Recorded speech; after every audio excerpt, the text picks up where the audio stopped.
S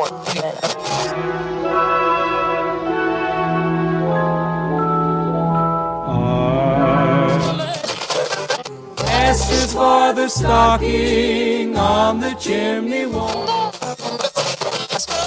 I called on old dear Santa Claus to see what I could see.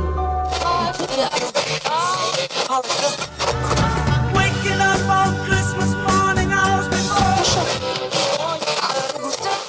The Apollo man tips his hat and it says, Have a Kung Fu Christmas. Have a Kung Fu Christmas. It's Christmas in heaven. I'll let you. I'll be waiting up by the chimney stack.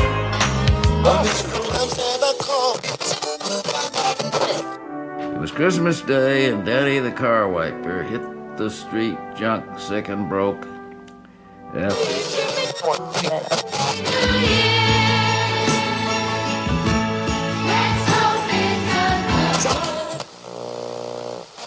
we all know Frosty, who's made out of snow.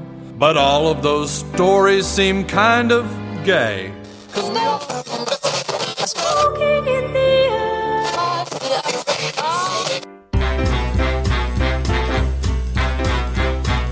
It's Christmas time. There's no need to be afraid.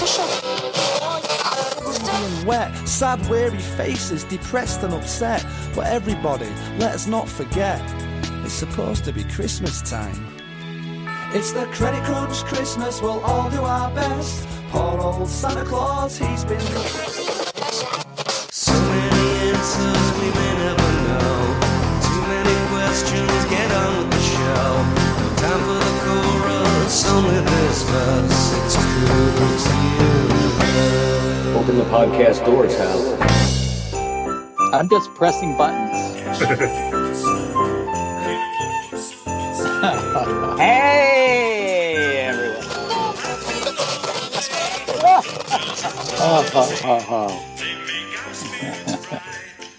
Wow.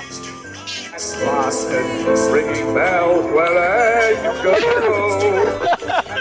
Oh my God, it's all going. Ho, ho. Oh King Christmas. no. I want my mommy. Oh. Ho, ho, ho, and hey now, everybody. Welcome back to Kubrick's Universe. I'm your host and humble narrator, Jason Furlong. At the boards, we've got our show's lovely, amazing producer, editor, Mr. Stephen Rigg. How are you, Stephen? I'm very good, thank you, Jason. How are you? Great, brother. We've also got my buddy James Marinaccio on the call. You there, James? I'm there, humble narrator. Hey, man. And Mr. Mark Lentz, the one and only, our buddy. What's happening, Mark? Oh, thank you so much for having me, Jason. I'm so happy to be here. Awesome, man. Nonsense with having you here. You're part of the team, part of the 2018 Christmas Spectacular Retro Spectacle. We had a lot of stuff happen this year, didn't we, guys? We did. Yeah. There was definitely a lot that took place in 2018 for Kubrick fans. A lot of news, some, of course, really good, and some not so good.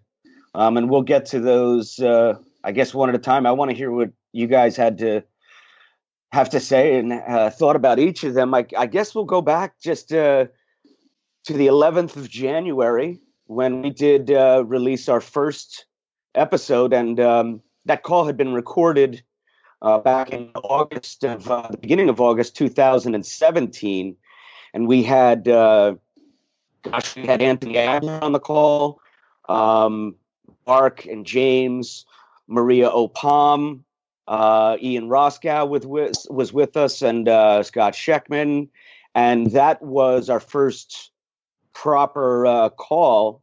Stephen recorded our conversation with Mick Broderick, the author of Reconstructing Strangelove. I mean, the significance of why we're mentioning this is, more so than the call, January 11, 2018 was when it's the first posting of an official podcast for Kubrick's universe. So Stephen got the website, and now how many are up by 19 now? episodes. How many are up there? 19. So the wow. Christmas one would be the 20th. It's remarkable what you've done to get everything off the ground. And I was right there with you in discussion of like how it was going to be gone about, but you really took the ball and ran with it in terms of like getting the show up and running. But here we are, like, actually, this is, as of this recording, we are less than 11 months since we launched in the second week of January 2018. Here we are now in the third week of December. And just the other day, we passed 10,000 downloads. Oh, yeah. So then let's see. I guess go on, Stephen. Or Mark, do you have something to say about that? I think the podcast is such a milestone because this is something that we're creating that goes out there for everybody to enjoy and get the use out of. And it's not like everything we do on Facebook is at risk of being ephemeral. It's it's easy to lose all that stuff, but the podcast, it's permanent. It's like we're making an ongoing and increasing contribution to Kubrick's universe of Here. I'm just very super proud of this podcast, and I hope we do it for many more years. All right, moving on. Back on the 27th of March, there was an auction in Italy held by Aste Bolafi, and it was an auction of personal Kubrick memorabilia collected by Emilio D'Alessandro, who was, of course, Stanley's personal driver and assistant for almost 30 years. And I believe in Stephen. One of the big items in that sale was Jack Torrance's red. It's like a velour corduroy. Wow. The jacket, is it like corduroy? And I've got the prices here. That fetched €19,000. Wow. That item. That was one of the big draws. You know, I'm looking back. I feel that auction was probably prompted by the film S's for Stanley by Alex Infaselli, based on Filippo's book. And in that film, which I see was made in 2015, it won an award in 2016, and it was finally shown in New York in 2017. Part of that was seeing this treasure trove of stuff that Emilio had just in his garage. And that probably really prompted the idea to do an auction. Because in the movie, it says Emilio would just give this stuff away to people. And I hope he did realize a very nice return on the whole auction. Was there any information about that? Well, I've got the sale results here. It would have done all right. Doing a quick mental arithmetic, probably 30,000 or 40,000 euros, maybe more. Very nice. There was 52 items up for sale, and it looks like only 5 items didn't sell.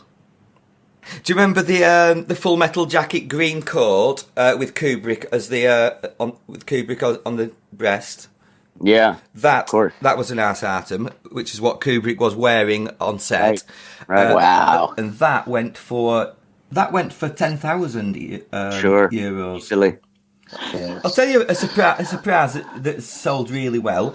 Item number 8 is a membership card for the Writers Guild of America. It was Stanley Kubrick's WGA membership card, which was stamped and signed in March 1969 with the director's full signature on there. Now, the opening price on that was €1,000, and it went for €13,000. Sure.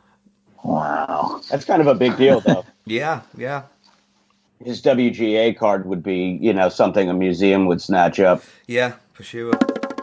Somebody I don't know if you guys know, perhaps if any of our listeners do, they reach out to us. Who had the idea to get the replica of the bedroom from 2001 out there? Because it went on display in Washington back on the 8th of April, I think. And it ran only until about May 28th. Well, that was in Los Angeles in 2017. It was called a place called the 14th Street Factory in downtown Los Angeles. It was where it first.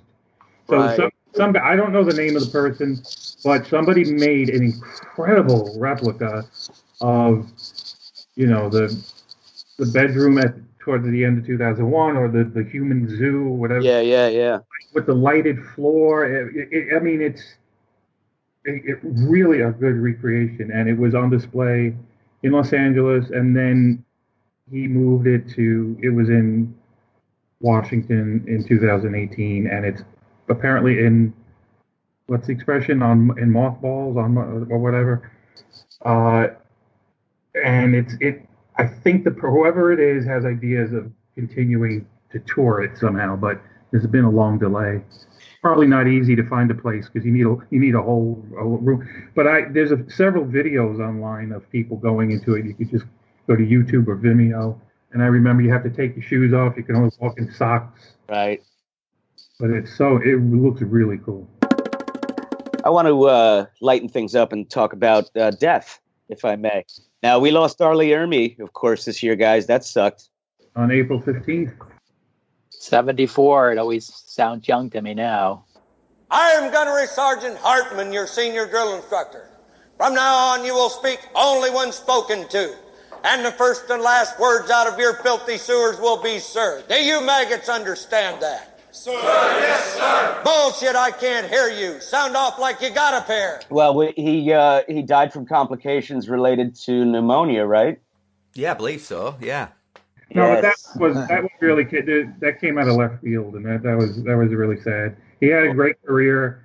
He did a few movies before Full Metal Jacket, and he did Boys and Company C. So It wasn't even the first time. There's kind of a misconception about how he was hired as a consultant and he got the role and he had never acted before, which wasn't true. He had actually not only acted, but he had been a drill instructor at Boys and Company C. But it still doesn't detract from how incredible a role he has. And I've never heard. He kind of, to some degree, has his whole career to thank Full Metal Jacket for. I mean, I know Vincent D'Onofrio has come out and said that my career is because of Full Metal Jacket. And you probably, I never heard Ermey say that, but it's probably he was in Leaving Las Vegas. Oh, he was in so many. He was in 7. I was watching. Yeah, he plays the police captain in 7. Yeah, I forgot about that. Oh, yeah. And it's absolutely tragic that he did not get a nomination for an Academy Award. I guess the thinking was that he was just playing himself. He got nominated for a Golden Globe for Full Metal Jacket for Best Supporting. I don't think there's an actor in Hollywood that can hold a candle to the performance that I put forth in Full Metal Jacket, and it's not because I'm a better actor than they are. It's simply because I lived as a drill instructor for 30 months at the recruit depot in San Diego. I trained recruits. Now, at the funeral, it was a little bit of a reunion with about 4. Tim Colseri was there. He was the door gunner who was originally supposed to play the drill instructor. Yeah, there was Kevin Major Howard. Put a lot of pictures on their own Facebook page. Now, I know we had a little bit of a moment administrating our Facebook group where somebody somebody took a picture. They wanted to post a pic, yeah. Ermey in his coffin, and it was a close-up picture, and we debated should we post that or should we not post it. It's kind of tacky, but we did in the end. We posted it because one of the actors had posted it on their Facebook page, and that was our reasoning for allowing it. Yeah, it didn't come from like a tabloid place, did it? It came from an official guest at the ceremony. which was at the Arlington National Cemetery. That's where the funeral was held. Oh, really? Yeah. In Washington, D.C. That's where. Yep. So he's buried in Arlington? Yeah. I guess he is. Yeah. Wow. He also had a small role in Apocalypse Now, an uncredited role, where he was playing a helicopter pilot. Duke 6, this is Eagle Thrust 7. We've got it spotted. Big Duke 6 to Eagle Thrust. Put on heading 270. Assume attack formation. That's a roger, Big Duke. Okay, we're going in. Full Metal Jacket was actually his 5th film. The Boys in Company C being his first. He was the number 2. There was a main drill instructor, and he was kind of the number 2 guy. Yeah. Secondary drill instructor. Sir, Private Washington requests permission to speak with the drill instructor, sir. Speak. Sir, Private Washington requests permission to enter the duty hut, sir. Enter. Sit down. You met our 4 new replacements yet? Your drill instructors call them the 4 fucking stooges. Replacements? Man, I ain't no fool. Those fucks won't last a week out there, and anybody who's got to depend on them is already dead meat. I don't believe that. But I'll tell you what, Washington, I respect your judge of character. Do you think they're any more fucked up than the rest of this shit we got in this goddamn platoon? No, shit, why don't you just march the whole fucking platoon right here, blow their damn brains out right here, because you're going to end up killing all of us, man. I'm not the goddamn one, Washington, that's killing these people. It's you, asshole. You're the one. Not me. That's bullshit. That's bullshit. That's bullshit! Let me tell you something, Washington. I've got one hell of a shitty goddamn job here. They send me 60 to 80 buckets of civilian shit and expect me to train them to be combat goddamn ready Marines. I've got to send these people to Vietnam. I'm the one that has to send them. They're going to come back in bags. They're going to come back in wheelchairs. They're going to be maimed. They're going to be fucked up people when they come back. It's up to me how they come back.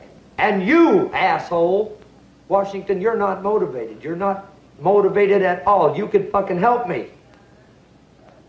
But no, hell no. You got your goddamn head up your ass all the time. You're playing your own silly ass goddamn game. But I'll tell you one thing, Dippy. You're going to start playing my game.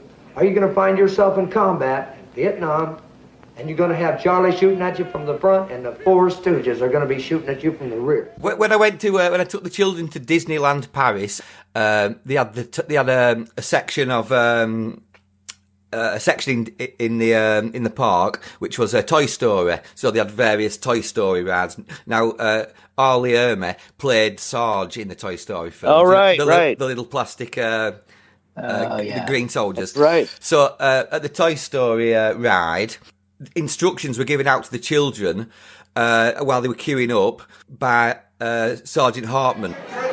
You are about to experience the acceleration of parachuting terror. For your safety, you will remain seated. You will keep your seatbelt fastened at all times. You will supervise your children. Is that understood? All right, recruit. Show me what you're made of. Now, what was this thing you posted some time back, Stephen, from 1987? Our Full Metal Jacket radio retail track. You remember you posted some audio of a few people, and you on YouTube.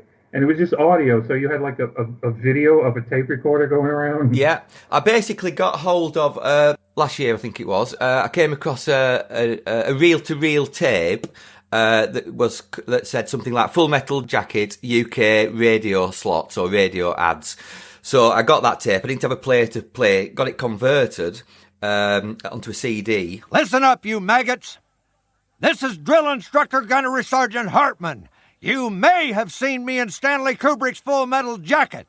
You will tune into the Full Metal Jacket competition. You will win Full Metal Jacket posters, T-shirts, books, and jackets until you think it's Christmas. My story is I remember seeing Full Metal Jacket opening weekend, and everybody in the theater was laughing hysterically at his verbal tirade. And the moment when he makes D'Onofrio lean in and choke himself, I felt the air get sucked out of the room. and the entire mood darkened. It turned on the head of a pin in a matter of like 1.5 seconds. The film went from, darkly comic to just really dark. And I remember I was, not yet 17, and I was sitting there, having waited, basically since I first saw The Shining for all the, these years when Shining came out when I was 10, and I was like interested in this Stanley Kubrick guy and wondering when he was going to make another movie. By the time he puts one out, I'm like a junior in high school. And when that moment happened, I was just sitting there, and I felt like everything changed in that one moment of a scene. And I was like, okay, this is why Kubrick. Like, I can't think of one other director, probably one other moment even I've ever sat in a theater where I had that same type of sensation happen so quickly. This is where Gomer Pyle did himself in after first doing Gunnery Sergeant Hartman in. That was a pretty hard-hitting scene to me. Get back in your bunks! What is this Mickey Mouse shit? What in the name of Jesus H. Christ are you animals doing in my head? Why is Private Pyle out of his bunk after lights out? Why is Private Pyle holding that weapon? Why aren't you stomping Private Pyle's guts out? Sir, it is the private duty to inform the senior drill instructor that Private Pyle has a full magazine and is locked and loaded, sir!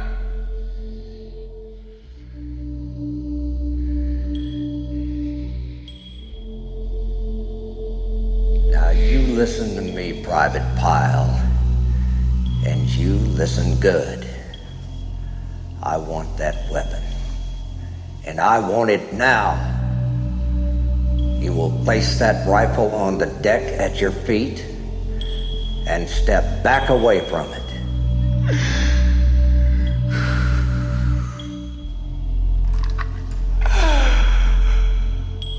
What is your major malfunction, numbnuts? Didn't Mommy and Daddy show you enough attention when you were a child? The character of Ermey is really, really great. I love the timbre of his voice. He doesn't have a naturally deep voice, so he kind of overcompensating, really screaming, and that just makes it even bullshit.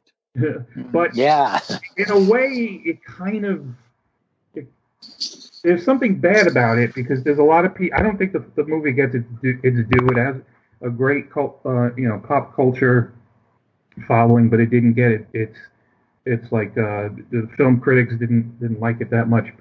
There's a lot of people who don't like the second half. That whole thing we incessantly hear. Oh, it was great. The first half was great, which it just drives me nuts. Me too. And a lot of it is just people missed R. Lee Ermey. People laughed their heads off, and it's not a comedy. That scene where you say Kubrick is like saying, "Hey, wait a minute! In case you think this is a comedy, it's not a comedy." That scene that you were just describing, and a lot of people missed. He gets shot, and that's then it jumps to Vietnam, and some people checked out. They missed Ermey in the second half. So that's a good point. Yeah, I'd like to see the original script to Full Metal Jacket because when we hear people talking about Ermey's role in the film, it was kind of developed based on the fact that Kubrick, as a true artist, was not sticking to the script and was he saw potential with all these comments that R. Lee was coming out with, and Leon got together with him and they wrote all his dialogue, and his role actually became a lot bigger. You could say that he was the biggest star in the first part, more than Matthew and Vincent. But that I doubt that came across in the original script in the slightest. But it was because Kubrick being an artist and he makes things happen when he sees an opportunity that Ermey became a star of that film. He would have probably just been 20th on the list at one point. Right, interesting point. Stay tuned, you worthless maggots. Guys, so back in April on the 19th, there were two books released. Of course, Michael Benson's Space Odyssey and Also, Stanley Kubrick, New York Jewish intellectual, from our good friend Nathan Abrams, a professor at film studies at Bangor University in Wales. And just prior to the release of Mr. Benson's book, he did speak at the New York Public Library along with David Mickix, who is currently writing a biography about Kubrick for the Yale Jewish Lives series. And I think, Mark, you have something in the works which I want to get to briefly, but I just want to tell our listeners we're going to have Mr. Benson on an upcoming show pretty soon, so do stay tuned for that. Oh, and I forgot to mention, I just finished my first book. Peter and Paul Go to the Beach. Exactly. No, that was it. I thought James was going to finish that one for me. It's an old Rodney Dangerfield joke. I just finished my first book. I don't know it. He goes, yeah, now I'm going to read another one. Oh. All right. So, yeah, I'm not sure how much can be said about this, except they were received very well. It was a big deal. Of course, Michael Benson's book, Space Odyssey, got a rave review. The quote was put on the cover by Tom Hanks, who, of course, is a huge fan of 2001: A Space Odyssey and Kubrick in general. I did have the chance to meet Michael Benson, as did Mark, back at the Museum of the Moving Image in Astoria, Queens, earlier this year. And he's a great guy, and we're going to talk with him on an upcoming episode of Kubrick's Universe. So that was super cool of him to agree to chat with us. And of course, Nathan is a great guy. I would love to include him in some more stuff with the show as we go forward, because Stephen and I have chatted with him a few times over various topics, and yeah, I think he's a really cool guy, very interesting speaker, for one thing, and he sure knows his Kubrick. Yeah, and he's got a voice for radio, which is always a bonus.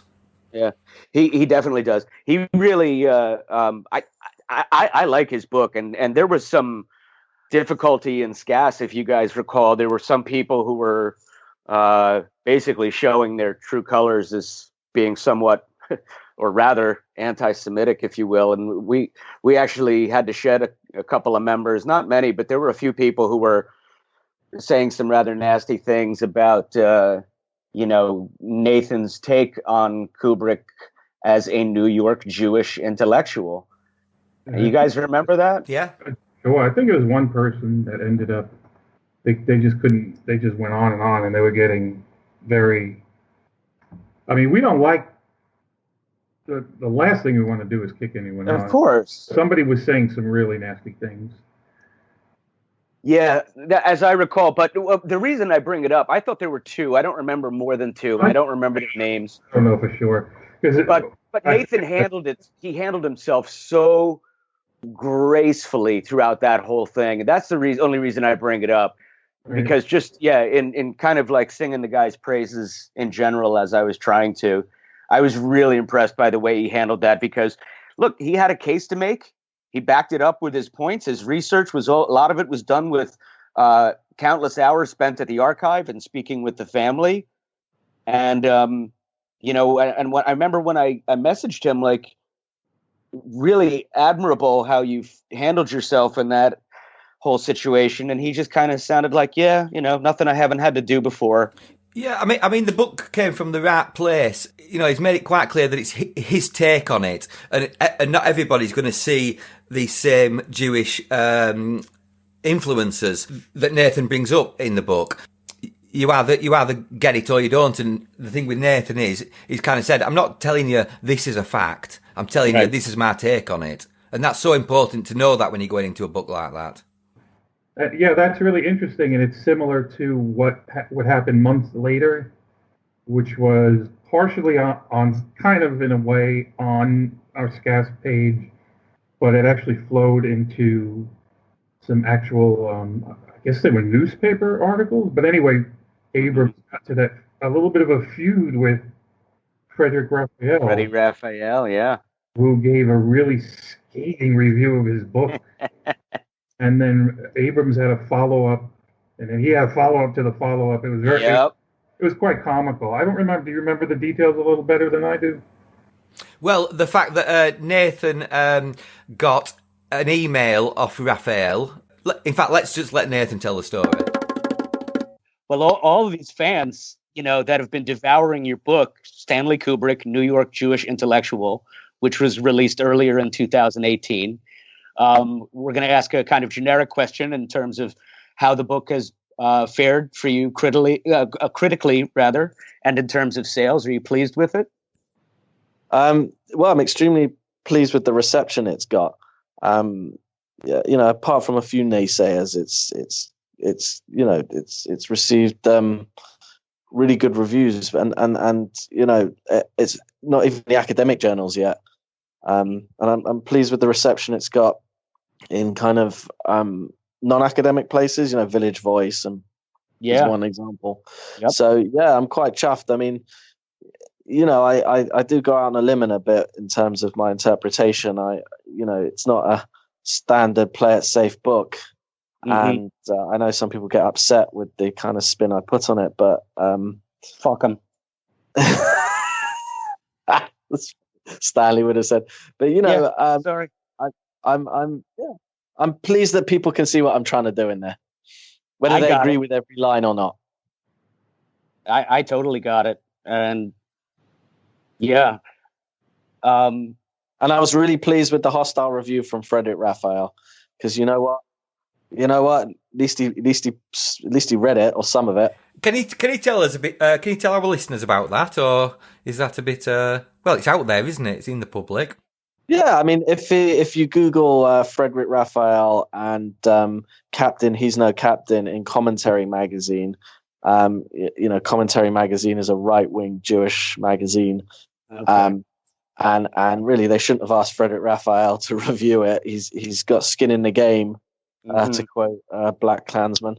And he just really got upset with my questioning of the veracity of some of the recollections in Eyes Wide Open, and just penned a very hostile review. And so I came across that, and then to cap it off, he emailed me and said, "Oh, here's the unedited version," and signed off with, "On no account imagine that I look forward to hearing from you." That was, there you have Nathan telling us the story himself. And that was from a recent chat we had with Professor Abrams. And yeah, that was really cool of him to share that with us. Nathan's next book, I believe, is on Eyes Wide Shut. And Yes, I think he said there's a chapter specifically on the Raphael script. Well, I'll just add one thing, that as we understand it, if I'm not mistaken, Stephen, help me out, but there were no lines of communication between Nathan and Leon Vitali, and Nathan had really wanted to speak with Leon about Eyes Wide Shut, and then I think you put them in touch, right, Stephen? Yeah, I mean, basically, when we spoke to Nathan for our interview, it was about the Burning Secret screenplay, wasn't it?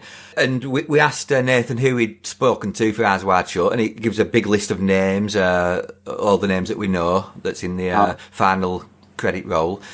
And then we said, what about, where's Leon? Because obviously Leon, I mean, if you know a bit about Kubrick, you know that Leon was quite a big part in that film. He had 4 or 5 roles, he told us, didn't he? We only know about the red, when he played Red Cloak. So Nathan hadn't actually spoke to him. So we kind of hooked Nathan and Leon up, and they did the interview, and that hopefully will make Leon's interview will hopefully make the printing run, which is happening in April, I think, April next year.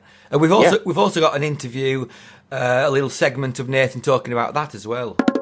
And I'm wondering if you can tell our listeners about your next book, Eyes Wide Shut, Stanley Kubrick and the Making of His Final Film, because it is due for release in 2019, as we understand it. Is there anything you can tell our listeners about what to expect with the book? Yep. So if Freddie was unhappy with my previous book, I think he'll be unhappier with his next one. What we attempt to do is the first kind of book length, like serious book length study of the film's life from when we think Stanley first thought of doing it. So we have a whole chapter on where we argue that when Stanley started thinking about making films, he started thinking about adapting Traumnovelle. And then we look at its influence through the films that he did make. And then chapter 2 is an in-depth look at the screenplay and the writing of the screenplay. And then thereafter we go through pre-production, a chapter on pre-production, production, post-production, reception and afterlife. And then we cap it off with our own kind of new interpretation of the film based on what we've learned, a new reading of the film. It's a long reading. It's like a 15,000 word. It's not shot by shot, but it's the keys, non-submersible units and connective tissue. And, it's based on going through the archives, finding material that we don't think anyone else has seen. Spoke to quite a lot of people, including some of the actors in the orgy sequence. Tell us about your research. Yeah, I mean, one of the things that really interested me, I mean, my training originally is a historian, so I just really wanted to kind of nail down what was done when and what as far as we could find out was true and wasn't true. I mean, there's a lot of rumors about that movie because that was the first movie Kubrick made in the internet age. And what was a really interesting exercise was let's just try and reconstruct how the shoot happened. What was shot first, where was it shot, who was there, what happened. We couldn't go into every bit of excruciating detail, but we've tried to give a flavor of what he did, when he did it, and how things came about. I mean, what's really interesting is how much I learned about the creative process. So Stanley might start off with one idea, but by the time it gets to the screen, it's changed because he didn't quite know what he was looking for until someone gave it to him. And so, yeah, I mean, it's a really interesting process of, rarely do you get that amount of words. I think we had about 90,000 words to just look at one film. Jeez. And obviously we bring in other movies, but I wrote 110, 120,000 words on all of his films. And can you tell our listeners some of the folks that you interviewed? Yeah, we spoke to there's Jan Harlan, Tony Fruin, Peter Cavaciuti, who was the second Steadicam operator, Lisa Leone, who did set design, locations, Brian Cook, Larry Smith, Jocelyn Pook, Yolanda Snaith. She was the choreographer that choreographed the orgy sequence. We didn't physically speak, but we had an email conversation with Todd Field, Abigail Good, who played the mysterious lady. Some of the other actors and actresses I had correspondence or spoke to who were in the orgy sequence.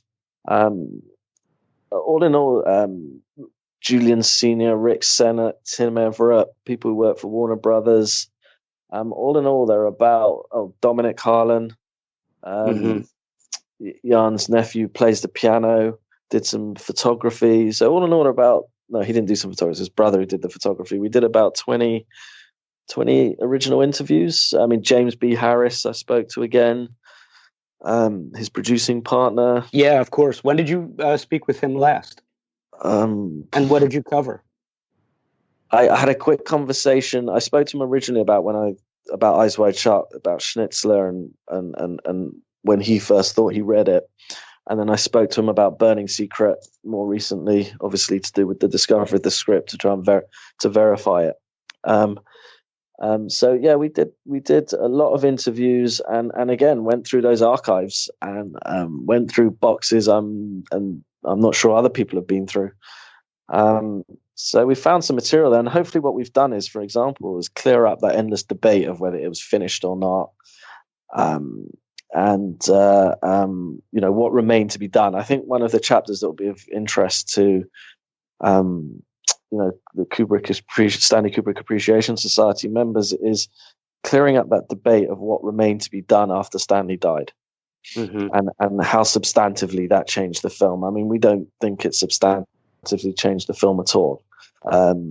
These were tweaks, and of course, had Stanley lived, he would have tweaked with it more. Maybe color grading here or there, or temp mix, music mix.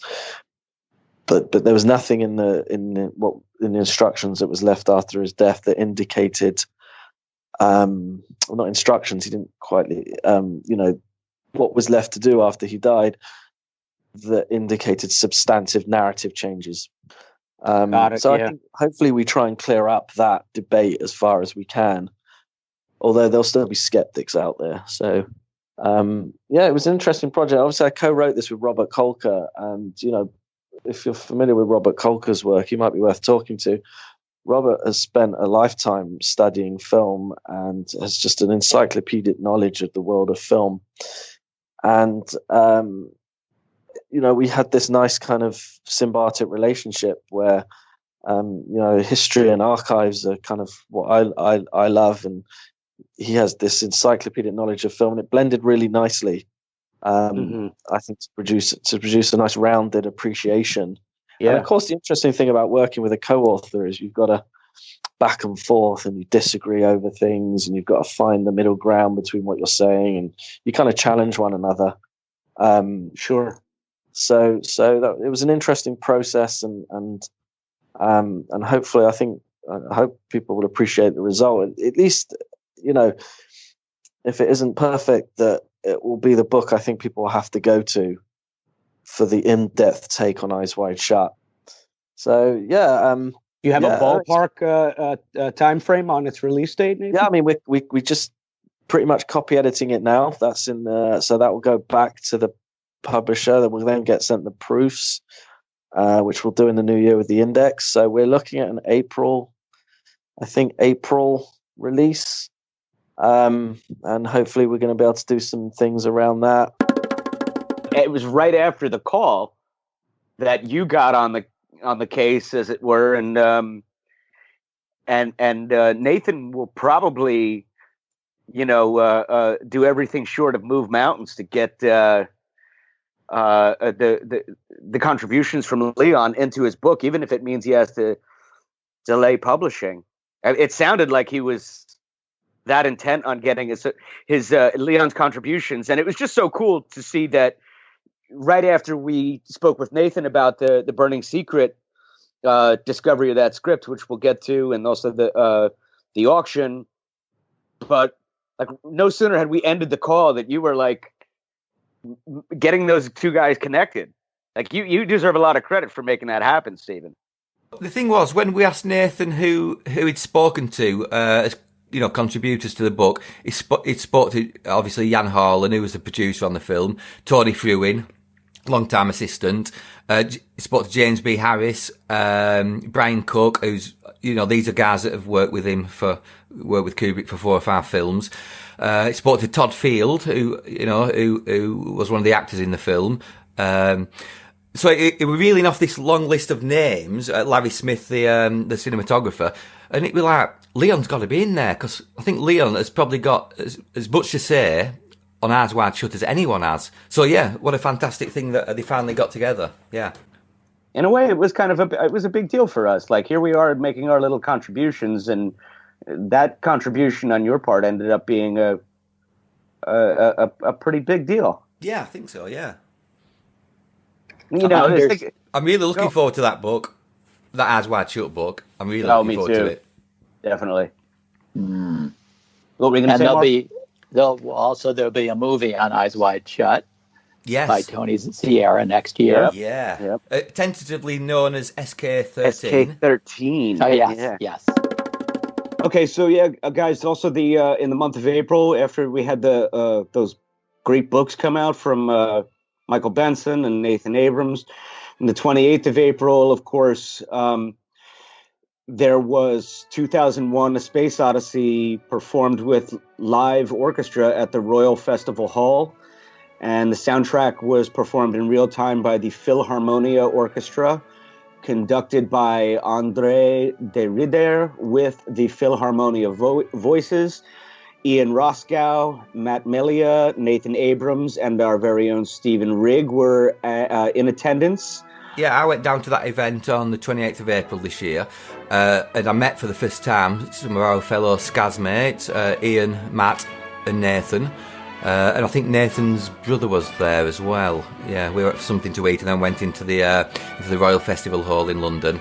And it was a fantastic concert. Yeah, absolutely brilliant. Wow. And I'm glad I went. That was was that the first time you got to hang out with Ian and Matt Melia? Yeah, that was the first time I met them. All lovely chaps. How did you enjoy the concert? Oh, it was absolutely brilliant. Yeah, it was just kind of sat down, had a great seat, and yeah, it was just great. I think the biggest moment of extreme pleasure was when the Voices came in, which I guess was the Philharmonia Voices. I think there was about 50 or 60 people there.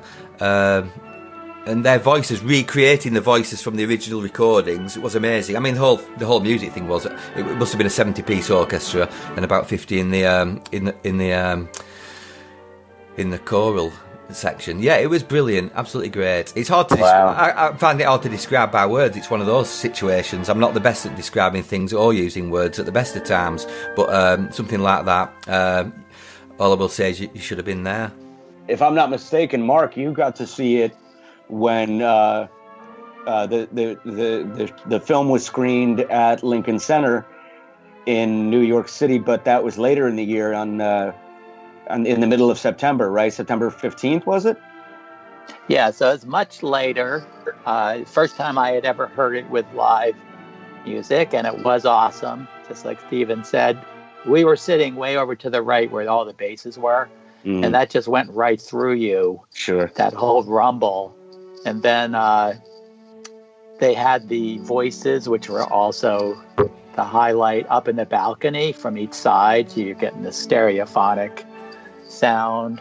And then as kind of an encore, they played the entire Blue Danube Waltz through the credits and beyond. Yeah. And to hear the whole piece in its entirety was a very nice way to end the evening. Oh, wow.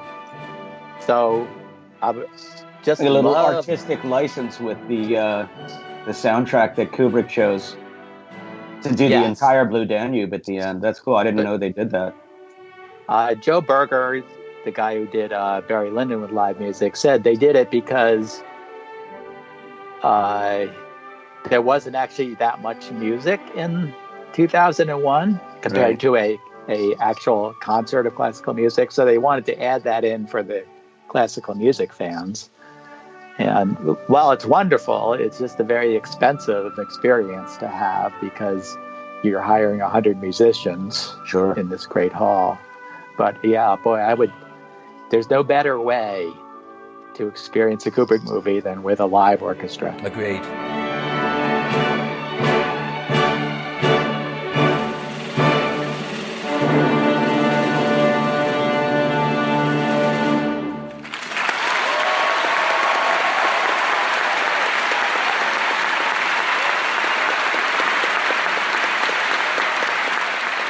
I guess I can say this, that there is the possibility of Barry Lyndon being done again with live music at the New York Symphony Hall. The problem is that it's such a long movie that union rules require the musicians to have a break, and they can't be on stage for more than 90 minutes. And, so, God. See, Kubrick himself would have a thing or two to say about that. I will just say, because I got to see, with you, we saw Barry Lyndon with live orchestra at King's Theater in Brooklyn last year, and there were no excess intermissions or required breaks for the musicians that I recall. And we were pretty close. I wasn't sitting right next to you, but we were right up front. I was by the Irish portion of the orchestra, the Irish musicians.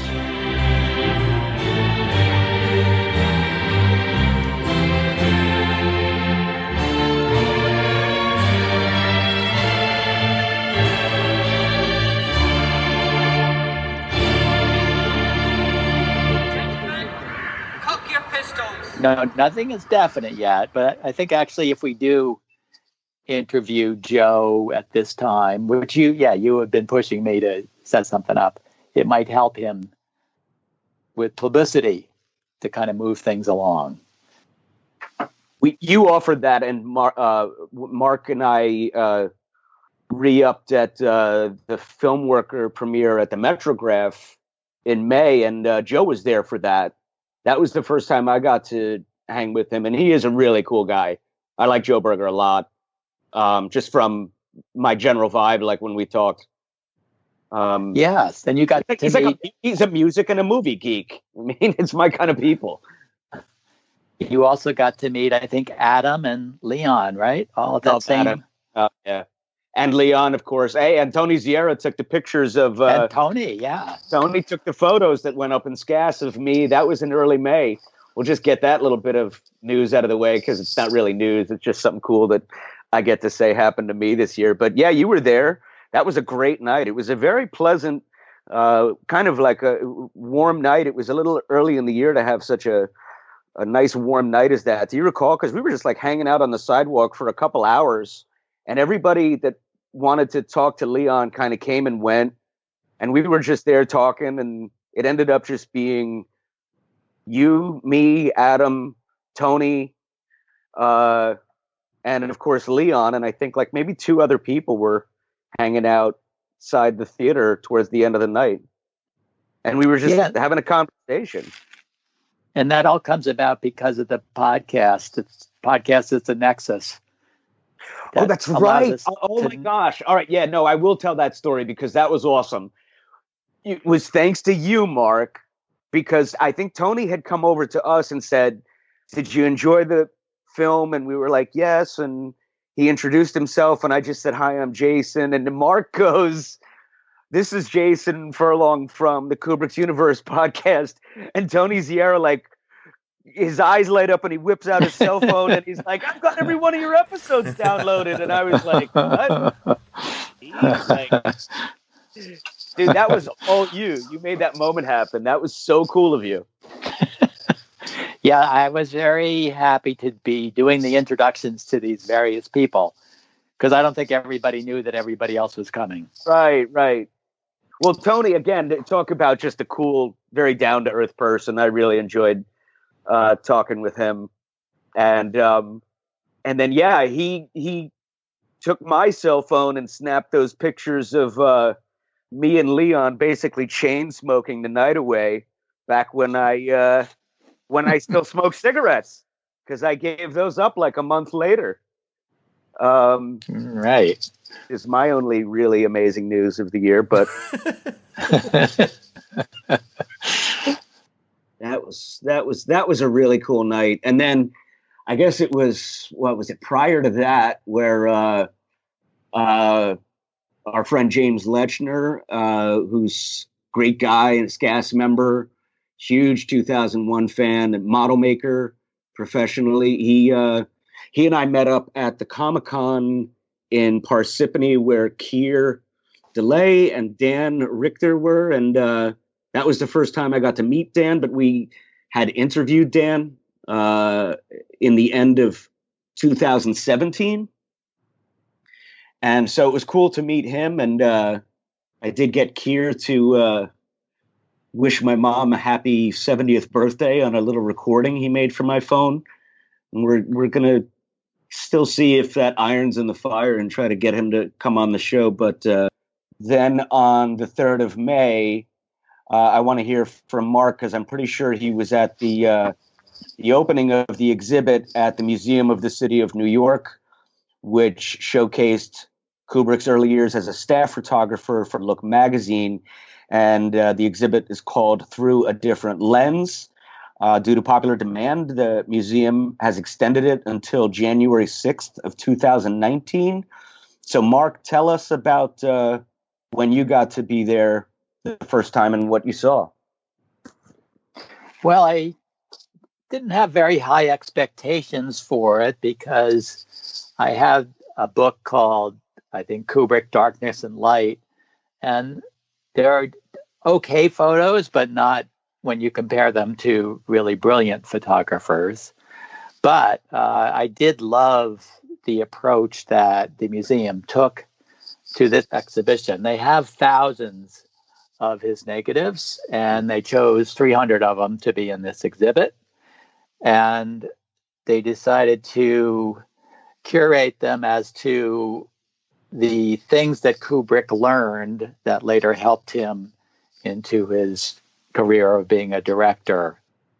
Now, if you remember, a few weeks before, or maybe it was several weeks before the Museum of the City of New York exhibit, we in SKAS had a, I guess you can call it a contest, whatever word you want to use. Yeah.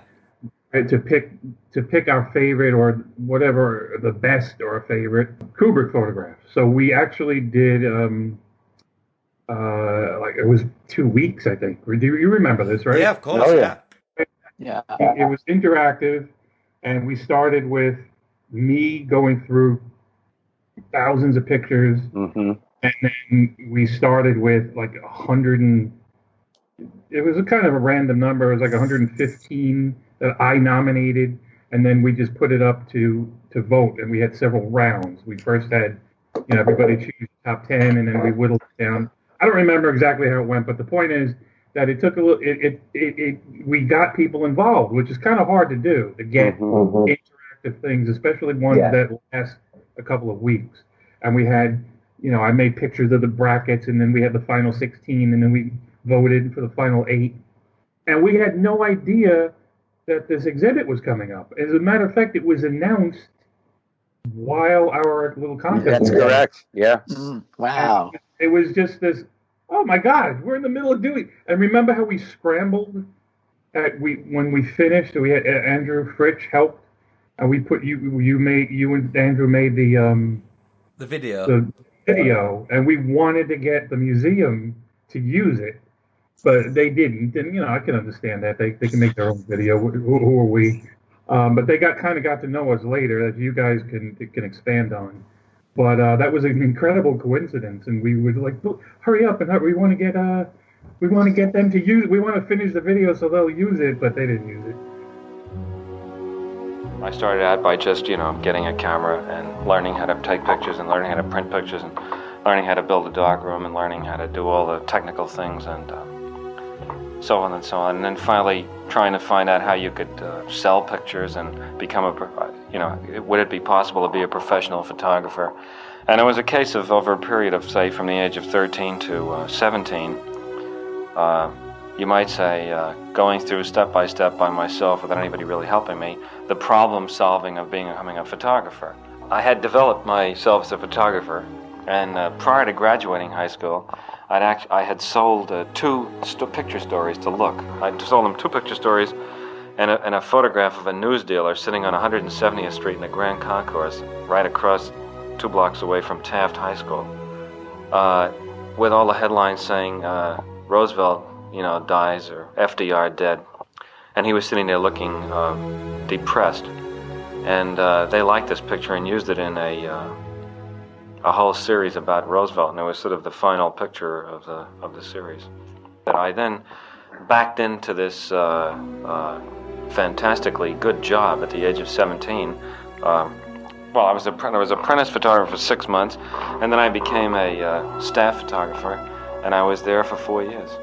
And of course, that would have been the period I'd spent in college, and I think that the things, what I learned, and the practical experience in every respect, including photography, what I learned in that 4-year period exceeded what I could have learned in school. In March 2018, the Stanley Kubrick Appreciation Society held a competition to allow fans to vote for their favorite photograph taken by Kubrick during his years working for Look magazine. Although there are many thousands of photos taken by Kubrick during this formative period, SKAS admin and co-founder James Marinaccio researched and compiled over 200 photos for consideration. Voting remained open. Members made many tough choices, and ultimately, one photo had to win. We hope you enjoy this video of The Final 16.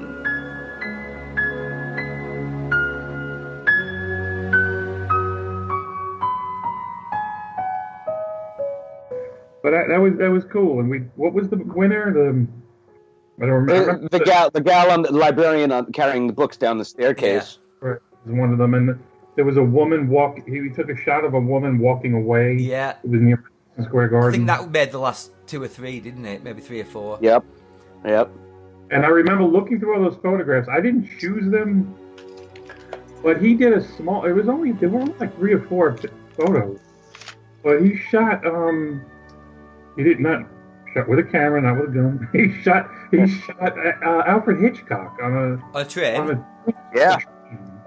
And he was well before. It was before Fear and Desire. So that was an incredible find. Kubrick shoots Hitchcock. Stephen, do you remember back on May 7th, the guys over at Movie Geeks, our friends Jamie Duvall? Yes, I do. Yeah. That was quite an amazing occurrence in Kubrick's universe. It was an interview that Tim Cahill did for Rolling Stone magazine in 1987, which was during the Full Metal Jacket kind of publicity tour. And yeah, a great interview. Stanley talking 2 hours candidly about making Full Metal Jacket and other things. Yeah. And that had been previously unknown for most Kubrick fans, at least for the better part of the last 30 years. And there it was. But on that same day, we got the chance to speak to Vincent Labruto, who is the author of pretty much the definitive biography on Kubrick. And that all happened thanks to my buddy James. So I want to ask James about that, because you apparently were friends with the man who now wants us to call him Uncle Vinny for some time. How did you guys get to know each other? Friends for a little while. In 2001, at the private screening of AI in the Time Warner building in New York City, when I had successfully gotten Kubrick inducted into the Bronx Walk of Fame and met Katharina, and then she was over for that, and then she went back home. And then later that same year, she and Jan and Christian and Anya and Philip Hobbs and Wendy Carlos, a couple other people, all went to this little screening of AI before it was released in the offices of Warner's, and Vincent Labruto was there. So I met him, and then we exchanged numbers, and we had dinner one night. And he lived in Mount Vernon, which is the very first. It borders the Bronx, the very first town in Westchester County. Right. And just had like a Kubrick chat. James, had you read his book at that time? Oh yeah. Well, yes, I had read his book. Oh, before I met him. What year did it come out? I probably did. It was 97. No, the original first edition was 97. Yeah, I have the hard. I still have the hardcover. Yeah. But you know what? Why didn't I get him to autograph it? Duh. All right, let me go. I'm just gonna be right back. Go into my time machine. I'll be right back. But we used all the addresses. When you guys drove around the Bronx that time. That's right. Two times.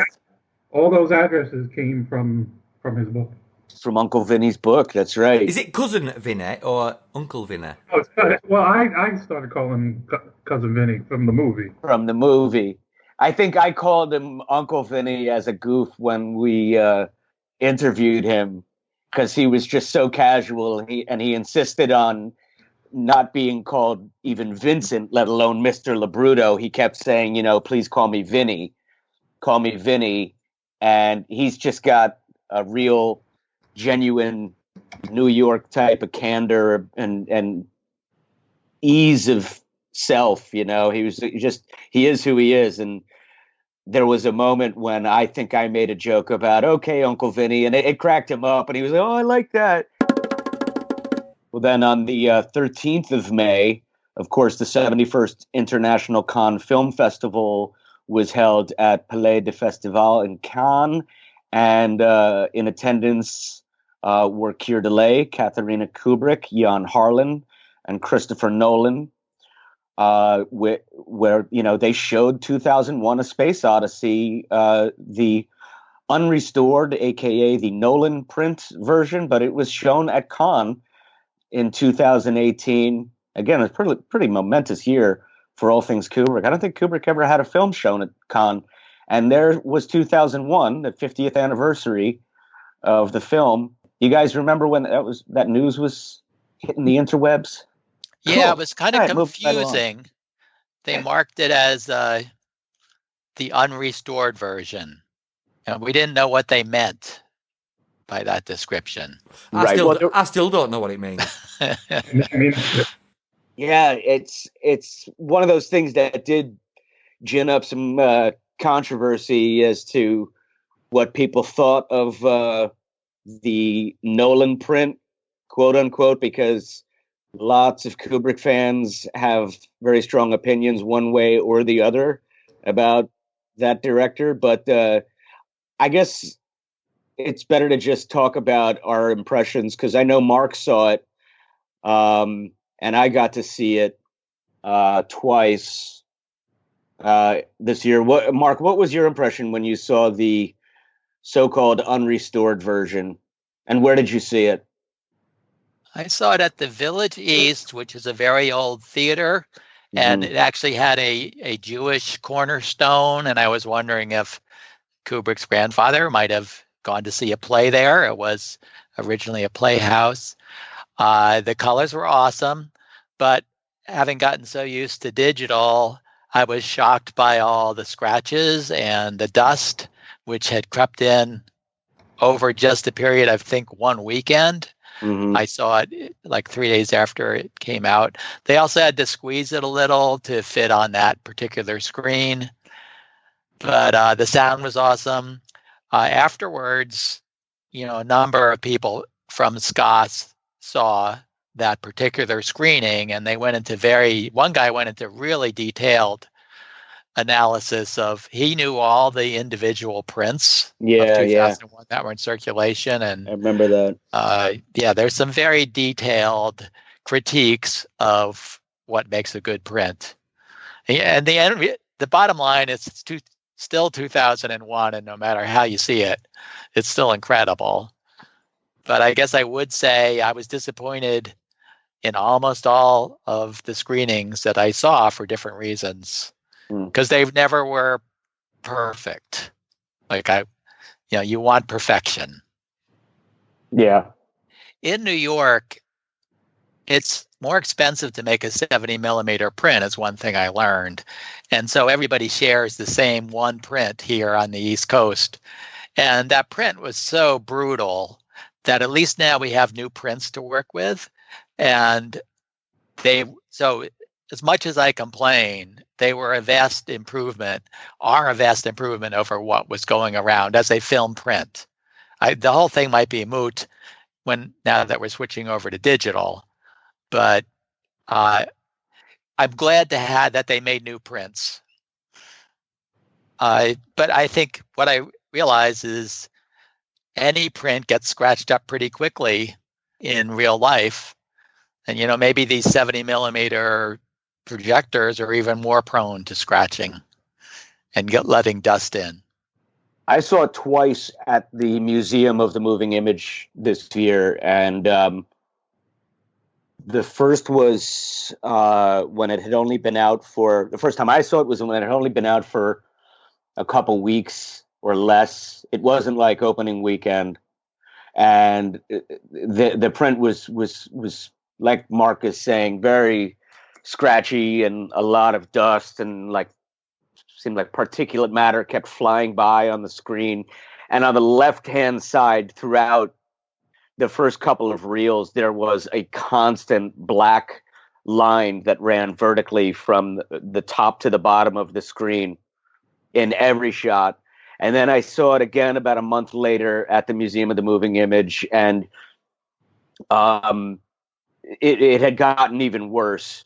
That said, the sound quality that I experienced when seeing that was just unlike anything I've experienced in a movie theater anywhere else. There's that moment when, when William Sylvester is walking on the space station, and you briefly hear, like you can hear it on the Blu-ray. You hear an announcement: a blue lady's cashmere sweater has been found in the restroom. It can be claimed at the front desk. Did you notice, Mark, when you were sitting there in the theater, it sounded so extricated from the rest of the auditory components that are happening in that scene that it actually sounded like the movie theater was making an announcement that a woman's blue. It was incredible. Well, that's cool. Yeah, extremely cool. Because at that moment, my brain is going, wow, I'm going back 50 plus years in time before I'm even thinking about it. Like Kubrick really put thought into that, like how that would sit. You know, again, as an audio geek, I'm thinking about how many, trials and errors did he go through before he found it? Okay, I want it, up and to the left. Because when you watch the film with this sound being as incredible as it was, again, the print, but the sound was such that when I saw it the second time, and then when I saw the IMAX presentation later in the year, I noticed it had the same thing. If you watch the scene with the watering hole, when Kubrick has the camera so that the watering hole is dead center, the sound of the splashing is coming right from the middle of the movie screen. When the man-apes are off to the right side with the watering hole, it's coming from the right side of the movie screen. If it's a wider shot, the watering hole sounds like it's further away, and so forth. It's incredible level of detail. So what is the ultimate version that's currently out there? We've got the restored version, which that's only available as a 70mm print, I believe. And then we've got the new 4K version that Leon worked on. So if you was going to screen it to your friends and said, like, come and watch 2001, what version would you like to show them? Would you show them the 4K? If what I saw in IMAX is the 4K, James and I were talking about this. We're trying to figure out, so what's this IMAX?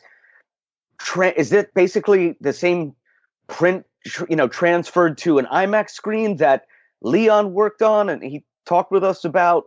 That's going to be the 4K disc release. And as far as we could figure, it was. But there are some people like in SKAS who were debating and saying no, it's taken from one of the Nolan prints and enhanced elements and stuff. I don't know. One way or the other, but I can only tell you what I saw. And the 4K print in IMAX was easily the best version I have ever seen of the film. I've seen it several times in the movie theater. I got to see it in 70mm back in the late 90s at the Wang Center in Boston when I lived there, and it was incredible print. I'll never forget it. The conversations in the Facebook group were fierce. There were just so many people interested in talking about it, and it was a little. One of the things about running a Facebook group is I hate when that's a strong word, hate, but I don't like when there's a fresh topic and loads of people like to start the topic with their own post up top and just keep starting new threads on the same topic. It would be great if everybody could just be wrangled into one. And you could do that on message boards. You can't do that in Facebook, though. You can combine when you're an admin on a message board. You can do that. You can't do it in Facebook. I was trying my best to say, let's not start 36 separate conversations on the same thing because nobody's going to see what you're saying. And there was it worked a little bit, but I remember I waited to a certain point and then I took screenshots of all of them and combined them into one giant PDF. Because I think it's going to something to read. There were people in the know. There were a lot of people, including Gordon and Filippo and Gordon Stain. We have to remember we have an audience. Gordon Stainforth, who was the assistant editor on Shining, Filippo Overi, the author of Stanley and Me, and lots of other people. I'm sorry to keep names out, but who really know it lots more than I do. Yeah, right. My head starts to spin. But anyway, I combined all the one giant PDF, and I just had to pick a point to do it because it kept going a little further, so that we just have an historical record of those conversations because and people were in disagreement. Like your point is, there's no definitive answer. You know, people were disagreeing, and to this day, I don't really get the difference. I saw the IMAX version, and I was seeing things I had never noticed before. Yeah, man. The place where Bowman is eating in the bedroom at the end has wheels on it. I never noticed that. Yep. Why did it have wheels on it? That was odd. But and 20 other things like that. Sorry, there's a delay. I noticed Bowman's smile when he successfully got in the airlock. And I'd never seen that do 100 viewings before. Yeah. I'm going to go out on a limb here, and I'm going to say that I think the 50th anniversary release of 2001 was a bit of a mess. Because personally, I wanted to hear that there was a definitive version being released in the cinema, and that was the same version that was going to be on DVD and Blu-ray. And I got totally confused by the whole release of 2001. Yeah, good point. That's probably me being a 48-year-old person who doesn't understand modern technology. Fine. But, you know, I mean, understand aspect ratios and things like that, fairly technical things. But I just feel, in hindsight, after this conversation, that the re-release was a bit of a mess. It was a debacle, yeah. But it should have been a perfect situation that this greatest film, this is its 50th anniversary, let's do it right. And it just seemed to trickle out in bits and pieces. Yeah. But I have to agree with what you said, Stephen. It was a bit of a mess the way the rollout was handled.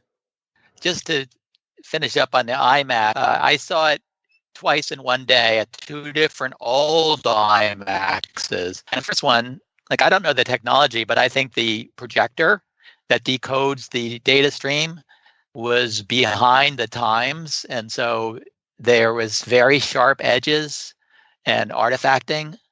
And then at the second one, again, you're at the mercy of the particular theater.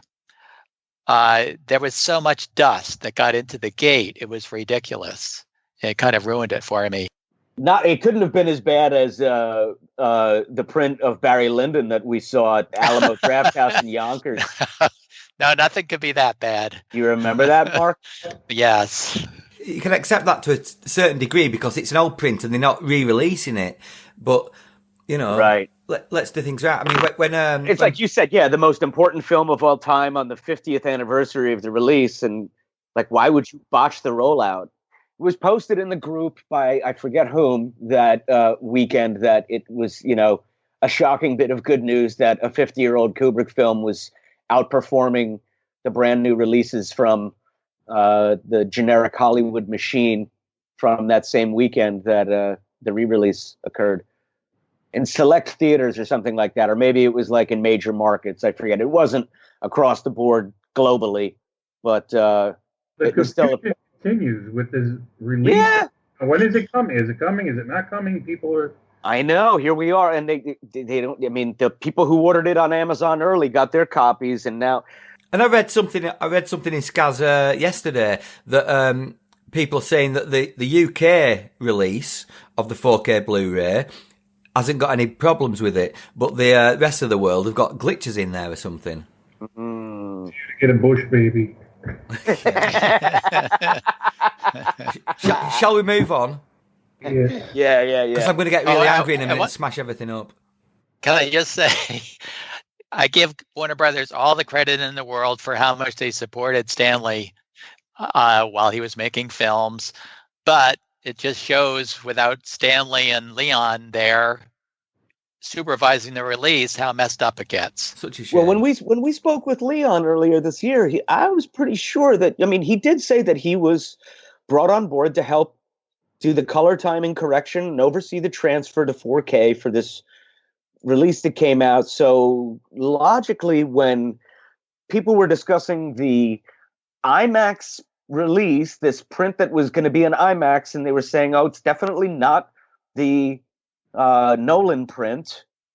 I was just going on my recollection of talking with Leon, when it sounded like, well, why wouldn't the IMAX print be the one that Leon worked on? Why would they take the dusty old Nolan print and put that on an IMAX screen? But some people wanted to debate that and say, no, it's not. The one that's coming on home video is from the Nolan. I give up. Yeah, in May and June, we had some interesting stuff. On the 26th of May, the legendary Greg Nicotero, he developed a full-scale replica of the EVA pod, and it was displayed at the Escape Velocity convention. And then on the 31st of May, of course, the accompanying book to go with the MCNY exhibit called Through a Different Lens was released by Taschen Publishing. Taschen have done a few other Kubrick focused books, and they're always incredible.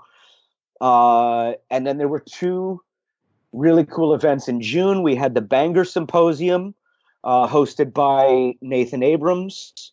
That event was called 2001 Beyond 50. And as you guys mentioned earlier, the list of prominent speakers that appeared there was incredible, to say the least. And on the 27th of June, probably the biggest thing happened on the interwebs for a while was the rare video of Japanese filmmaker Junichio speaking with Kubrick on the phone. And I wonder if there are any of those four events that kind of stick out with any of you guys. James, I'll ask you first. The Junichio, however you say it. Junichio, yeah. Like an hour and 10 minutes. It was somebody, I forget the source, but it was on eBay.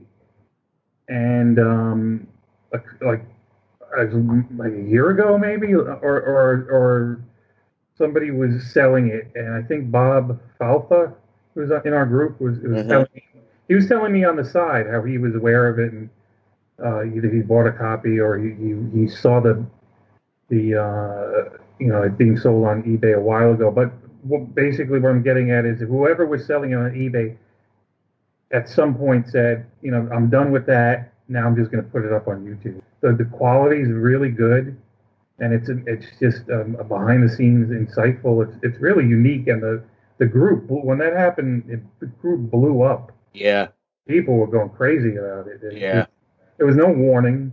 Like, what in the world is this? But I was going to ask, like Mark, out of those things that I brought up between May and June, the Taschen book, the Banger Symposium, Junichio, and Nicotero's EVA pod going on display.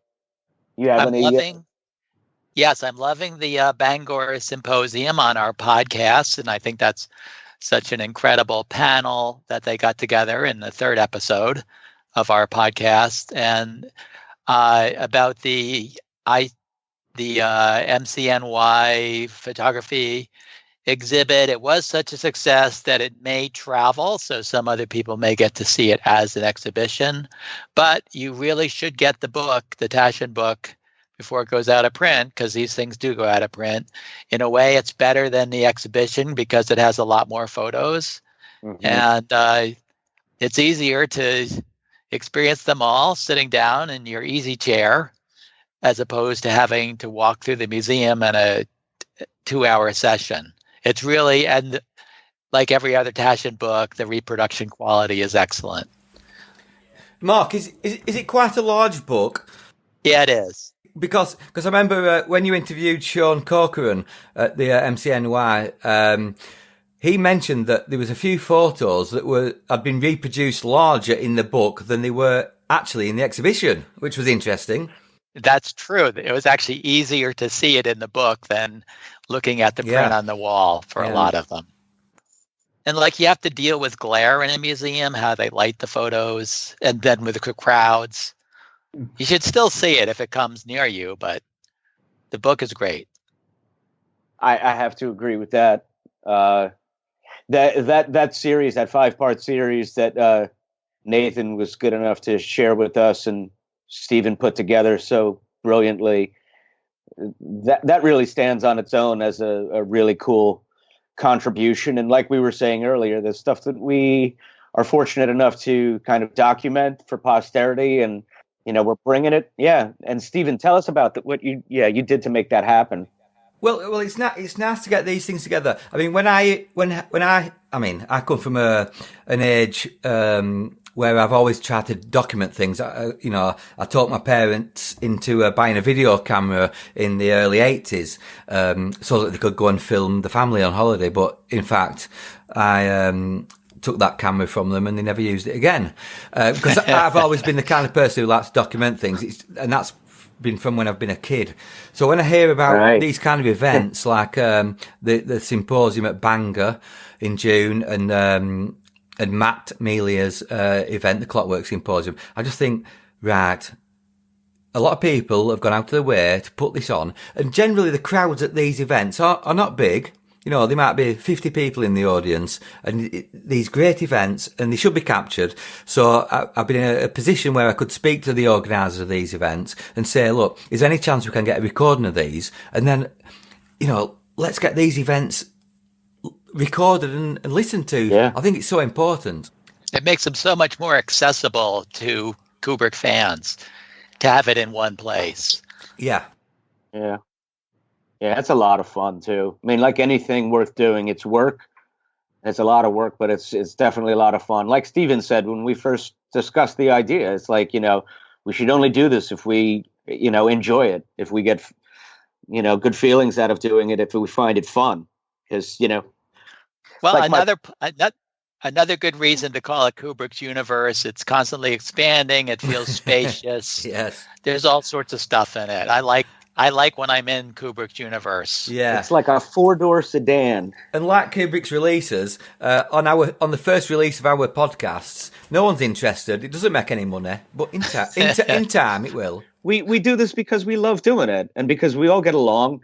And like you said, it makes sense that like-minded fellows would want to do this and work together, because in the end, it all comes from our mutual and collective and individual kind of interest in Stanley that we all had before we all became friends. Even I just think that's so cool. I'd like to focus a little bit on the 27th of June, which was the Unique Yao Kubrick tapes that were put on YouTube. Yeah. I rewatched it again last week, and I think that is possibly the best insight into Kubrick's world that we've ever had. I mean, before this, you could probably say Making the Shining. Right. By Vivian was maybe the best chunk of footage that give you an insight. I think this is pretty much as good as. I really do. Even though we only get Kubrick on the phone, I think this is a really great video. I have to agree. I mean, it's really cool. Now, James, do you know anything about that rumor that Kubrick was actually not that far away? He might have been in another room and kind of staged that call to sound like I'm very sorry I can't be there, but he only wanted to give Junichio so much time, and that was Kubrick's way of like controlling the interview. Did you guys hear that rumor? Because I did. I heard that. Yeah, I heard that rumour, but I mean, I think that's what I first thought when I heard it. I think that's the first thing that went through my mind was he's probably in the office next door. Yeah. So I don't know if it was a rumour or whether people who understand Kubrick's sensibilities just thought that, because I know I thought that, and I still do. Yeah. Totally. I mean, it would make sense. It would certainly fit into his milieu of being in total control, but also having a certain playful sense, being a bit of a rascal about it. Well, I'm not sure it's about the total control. I think it's more to do with the fact that he didn't want to appear on camera. That's my take on it, anyway. That's all I meant, merely. Yeah. That he might have been willing to, have his voice be heard, but I'm not going to come on your camera. Because he was absolutely lovely on that interview. He was very open. He answered every question as best he could, and he was real gentleman. And that's the best I've heard him. It just seemed like he was having a chat in his kitchen. Mm. The biggest part of that video for me that made it an interesting watch was, well, obviously, meeting Julian Senior in the marketing department, and then him taking us on a little tour around the studios. Yeah. But the time that we spent with Vivian, I think she was 19 years old, and she's so intelligent and so she just knows how the film business works. You can tell everything when she's talking in the first interview. She just understands how the business works, and I was quite amazed by a 19-year-old understanding the mechanics of the filmmaking business. That's a really good point. Are you going to be a movie director? I want to. I mean, I really do want to. I think that obviously it's very suspect if children of movie makers want to be movie makers. I mean, it's a bit sort of, oh, God. But, I mean, the thing about, if you look at all people who are very successful, like, you know, pop stars, they all end up wanting to make films. I mean, George Harrison is producing films. Barbra Streisand obviously got into films, and she's now directing one. And, you know, there's something about films which is in no other art form, in that in order to make a film, you have to go through almost every process that is artistic. You know, I mean, obviously, you know, you say artistic and people start puking. You know, okay, well, it's just a work, but you're trying to do something that ultimately will be considered, you know, artistic.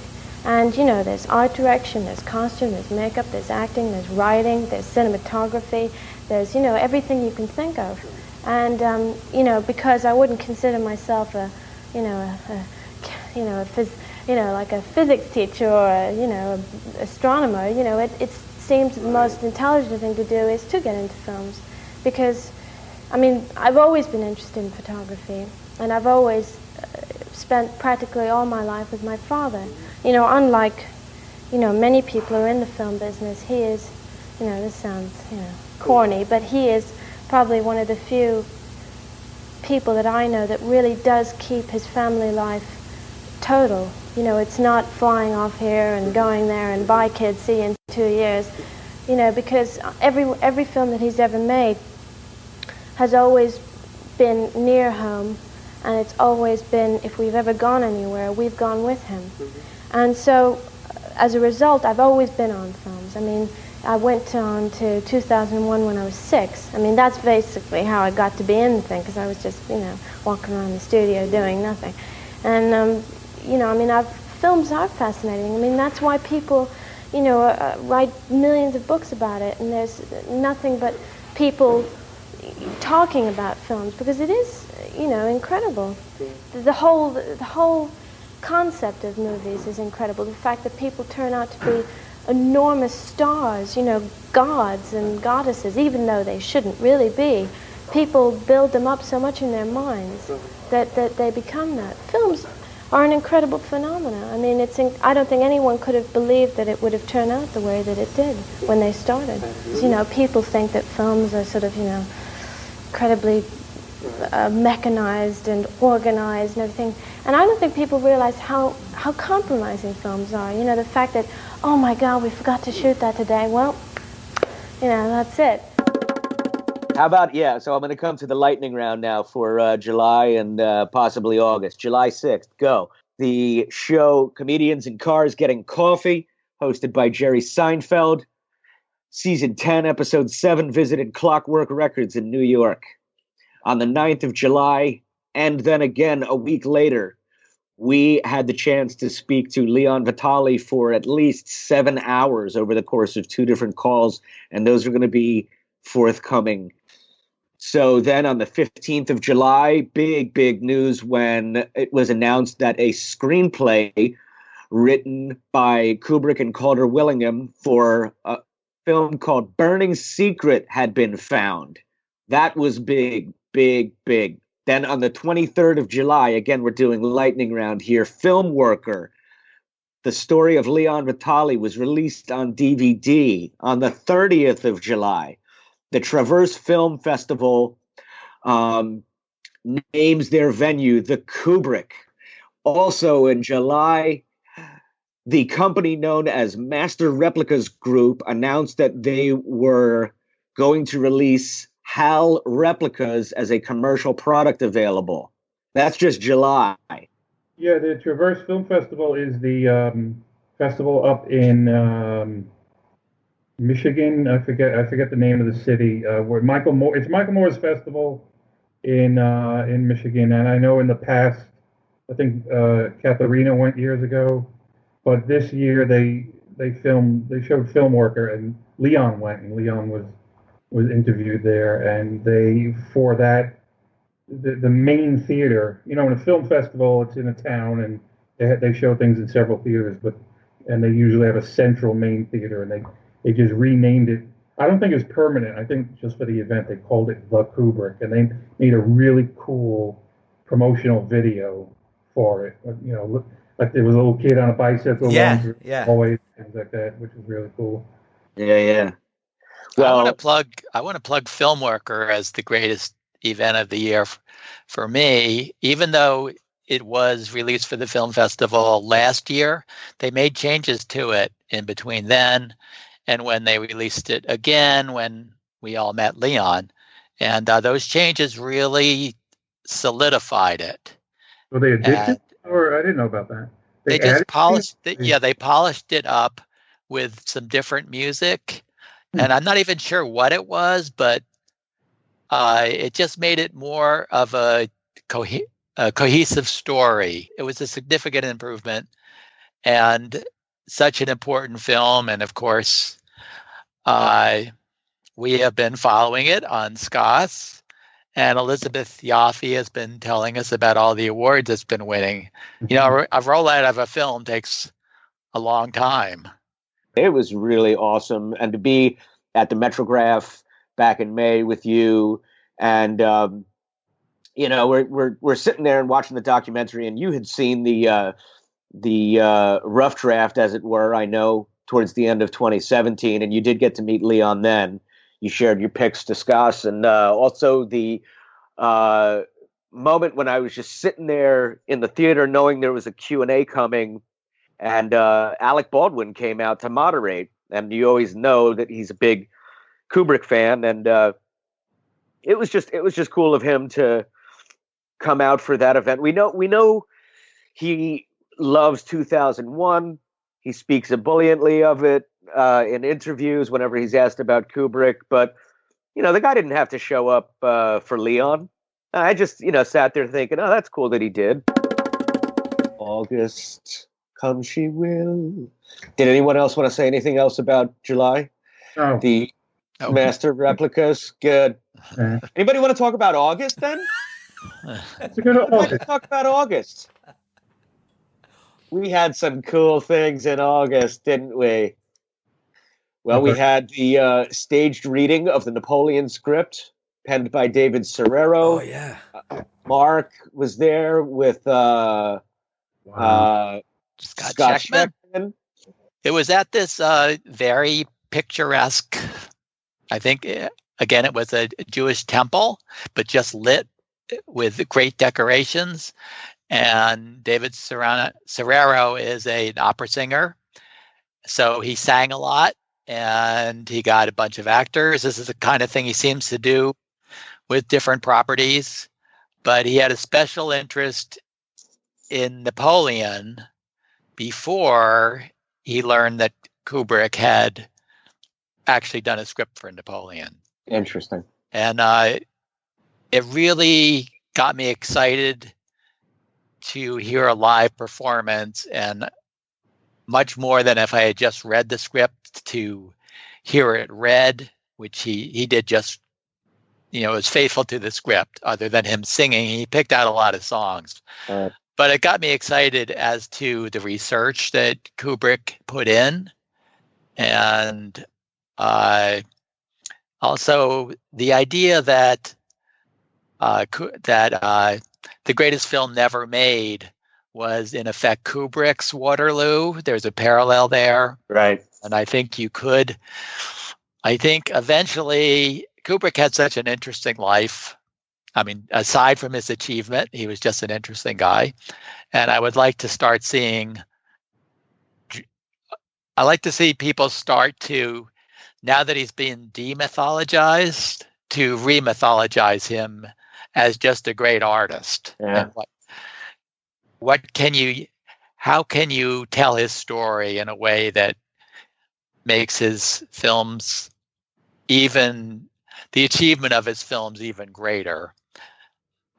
And also, I guess, just that here's yet another way that Kubrick, another aspect of everything that Kubrick was into. Napoleon is certainly the biggest one that we didn't get to see the film of. So a great evening. It makes you want to see makes you think about what Kubrick might have done with these characters that he's researched and the story that he put together.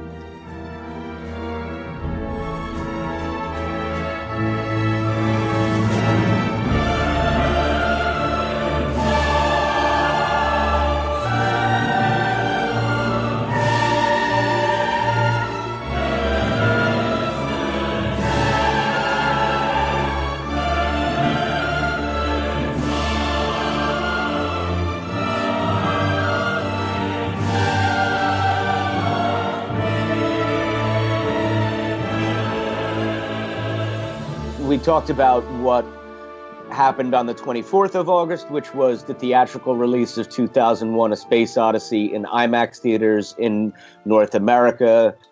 Could we mention one indie films?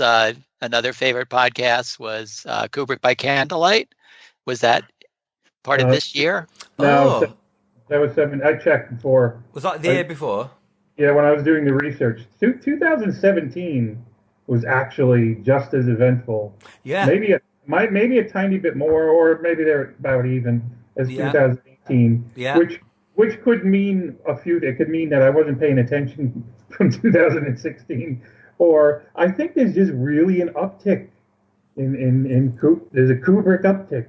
No, I think you're right. Yeah. I think you're right. I think 2019 is going to continue the trend. When I was at the Museum of the City of New York, one of the curators there said Kubrick is having a moment, which, that's a popular phrase now. Mm-hmm. I think, though, it's going to be longer than a moment. I think it's there. I think it's there for a while now. Yeah, I think he's in for the long haul.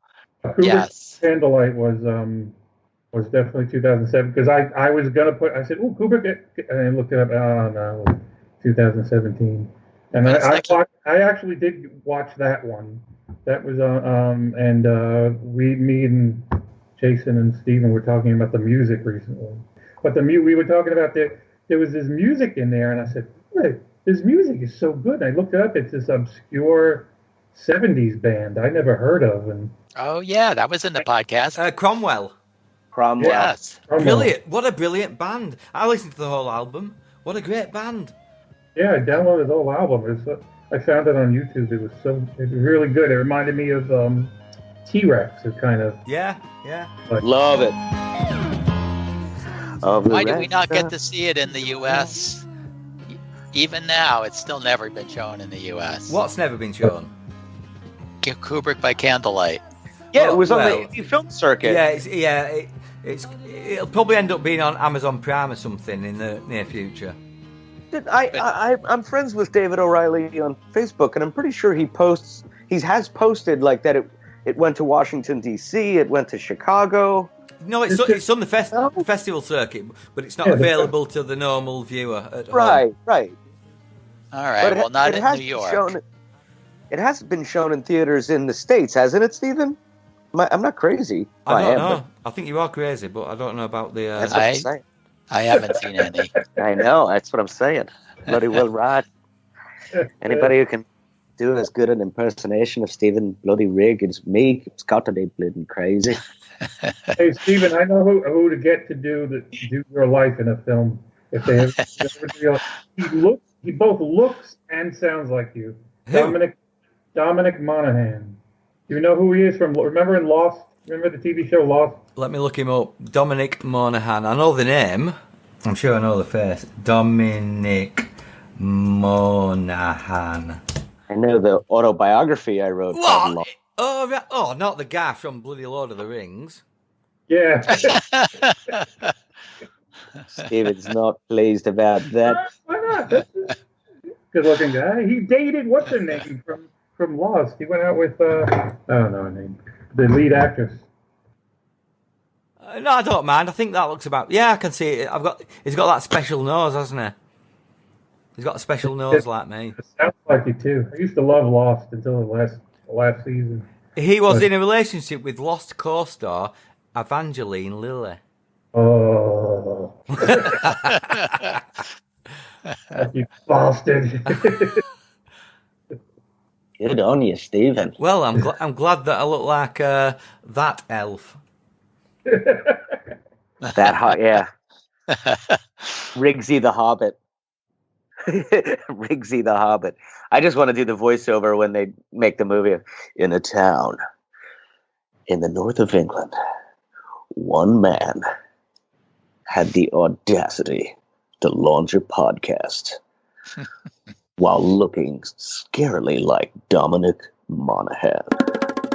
So yeah, on September 26th, the band Deerhoof, who has a pretty big indie following, they announced that they were going to be releasing a single of their own version of Midnight and the Stars and You, the Al Bally classic we hear at the end of The Shining. And that was released a month later on October 26th. Also, speaking of The Shining, the same date, 26th of September, Mad Magazine, the classic publication in the U.S., which went all digital this year, ceased being a print publication. They did The Shining as their Halloween cover, with Alfred E. Newman appearing as the twins in the hallway. Then a day later, Adam Savage completed his Star Child prop, which was pretty amazing. That story hit SKAS and took over Jason, for a while. I'm just going to take you back for the Deerhoof announcement. It's Deerhoof with a double O. Let me just amend that. So, That's what I thought. Yeah, the Americans pronounce it hoof. Oh, yeah, that's how you say it. A deer hoof. Anyway, you know what reminds me, I need this knife. I'm gonna take this. It's okay. Okay, yeah. I just need it for a bring little it while. back, though. You know. Well, the poor thing, you know, I hit him in his. We hit the deer in his paw. What do you call it? The paw. The paw. his foot. The hoof. The hoof got caught in the grill. Oh. I gotta hack it off. Ooh. Ma, it's a sin. You gotta leave it there. You know. Well, also in September, Feston released an album called Inside Kubrick. That was pretty cool. And it's like the hits just keep on coming. Yeah, it was announced also that Dr. Sleep, Stephen King's sequel book to his Shining book, was going to be made into a feature film in 2018. And the director, Mike Flanagan, was tabbed. Apparently, he contacted Dan Lloyd for something to do with the filmed Shining sequel that has now wrapped production. And he said that in a tweet. That's it. That's the extent of all he said. He just said, I think he's responding to a question, and he said, well, all I could say is Dan Lloyd has been contacted. Yeah. So kind of left it mysterious like that. The director, Mike Flanagan, apparently he did this series that's on Netflix. I think it's called The Haunting of Hill House. Did you guys know that? Oh, he does that? I saw the first couple of episodes of that. That's what I read, unless I'm mistaking his name with a different series that dropped on Netflix this year, but I think it was that one. And I heard some good things about it, so fingers crossed, I guess. Wow, okay, we're into October. You could put applause there. We finally got to the 4th of October. The Guardian newspaper announced in early October the Festival of Stanley, as they called it. The touring Kubrick exhibition was headed to the United Kingdom. And of course, this is the traveling exhibit that's toured from Germany to Mexico to South Korea, but has never been to the country that Stanley called home. So the Design Museum in London has announced some details of it, that it was coming in May of 2019, going to be devoted entirely to Kubrick. And they also announced, The Guardian did, there was going to be a Kubrick season at the BFI as well as new programs and films on BBC TV and radio. So, Stephen, do you have any inside track on that? Not really. Great, thanks. Okay, moving right along.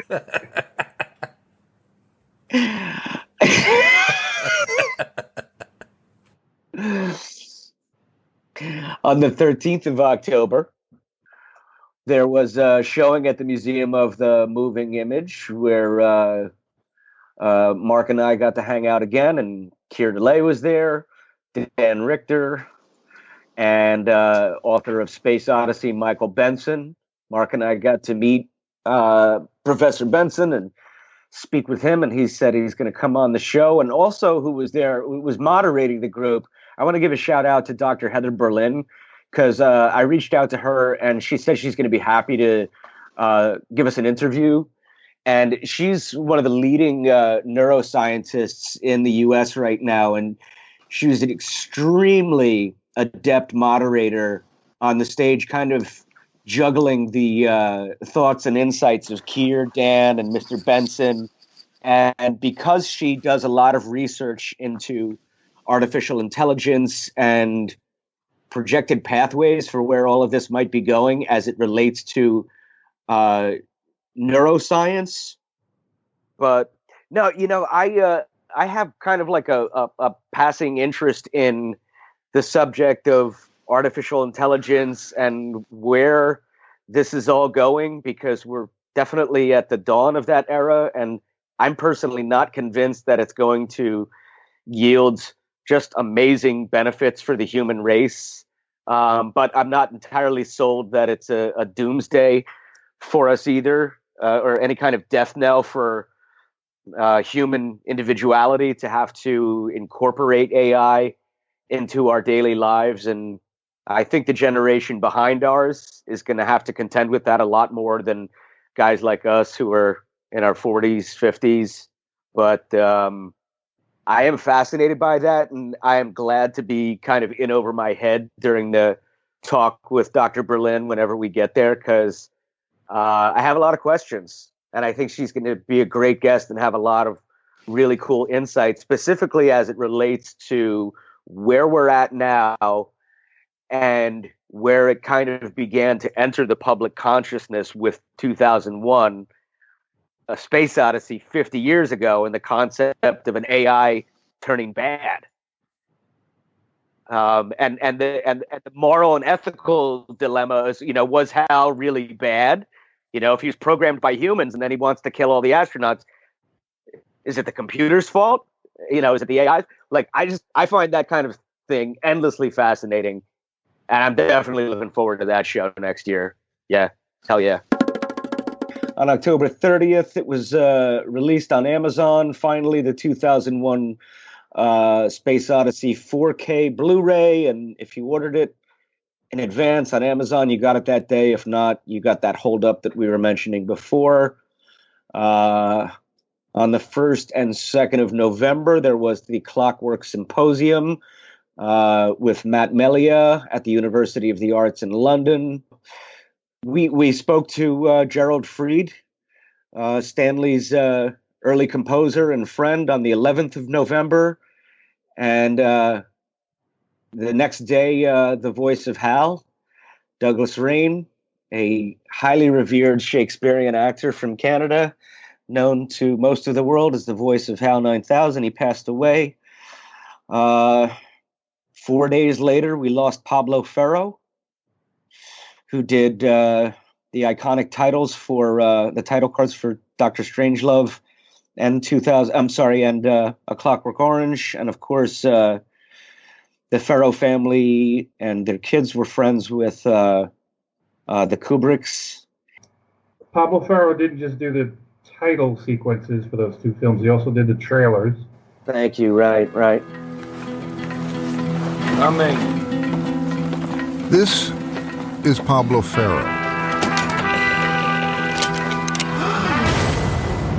Bam! He got shot in the neck. Pablo was on life support. He was going to die. Hello. He was that minister of the last rites. The ground shift. May I have your attention, please? We thought somebody was out to get us. We didn't know why. May I have your attention, please? Thank you. Who is Pablo Ferro? I had the feeling he was a bit of a gypsy. It had to be an artist or somebody very strange. Something about the essence of Pablo Ferro. He's like certain shamans, you know.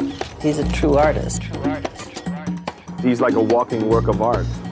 Somebody like that came over from Cuba when he was 12 years old and never wore shoes before. Came to New York City. You have to know what happens when an atomic bomb explodes. He was Kubrick's guy. One of those guys that has a kind of a legendary aspect. Give it to Pablo and leave him alone for 2 weeks. He'll come up with something. A big tribute is going on tonight for a Hollywood movie master by the name of Pablo Ferro. You may not know the name, but I bet you know the work. Been in a movie theater in the past 40 years, you've seen Pablo Ferro's work. The greatest credits ever seen on any film. I don't care what the budget was, what the film was. These are the great credits. You've got to be crazy. This is as great as life gets. This was Never Neverland, man. There was no time in Pablo's apartment. Sometimes you would just be there for days. It was just like part of a scene of a movie. This is Pablo Ferro. Who was it? When he did pass, or sometime afterwards, his daughter Joy had shared some still photos of Pablo giving what was his final interview, and it was for the Academy. And you can bet that the Oscars are going to have a tribute to him in 2019. I'm sure they'll do something, a retrospective on his career. The guy worked for over 6 decades in the field. He did so many. He did movies like Good Will Hunting and L.A. Confidential, Men in Black. On the 20th of November, the aforementioned screenplay for Burning Secret that was discovered earlier in the year was finally auctioned off. Rachel is leading at 38,000. Internet, if you want to jump back in, it'll be 40,000 to you. It is on the very far phones at $38,000 and selling, if no more, all done all through at 38,000. 5174. Thank you very much. 3 days later, 2001 was performed with live orchestra once again, this time in Los Angeles, and was hosted by Malcolm McDowell, our friends in the Stanley Kubrick Appreciation Society, who attended that and reported that it was a wonderful time. Splendid time was guaranteed for all. Okay, well, then there we found ourselves in December. And there was some other news in the final month of the year, our first year on the air. The world's first 8K channel was announced that it will be coming to air, and they're going to begin broadcasting with a presentation of 2001: A Space Odyssey. A few days later, on the 5th of December, there was an Academy Museum tease, which hit the internet. Something the Academy of Motion Picture Arts and Sciences was going to do in tribute to 2001. And then later that week, Mark was at an event called Take a Strauss Pill. Mark, why don't you tell our listeners about that, what you saw?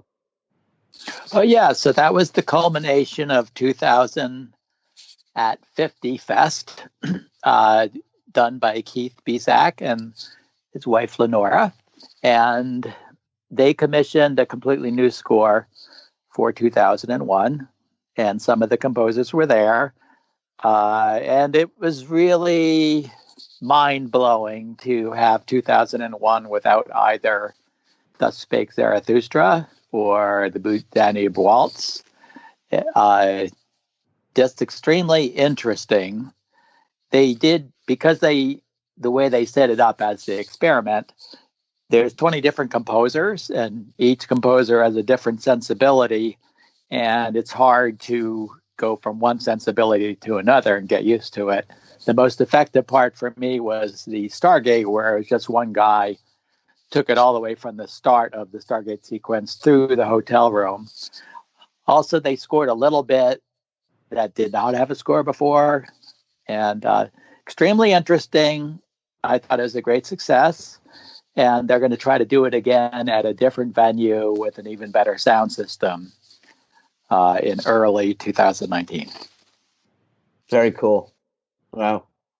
So we do know that the John Mullo archive went to auction at Bonham's in London on the 12th of December.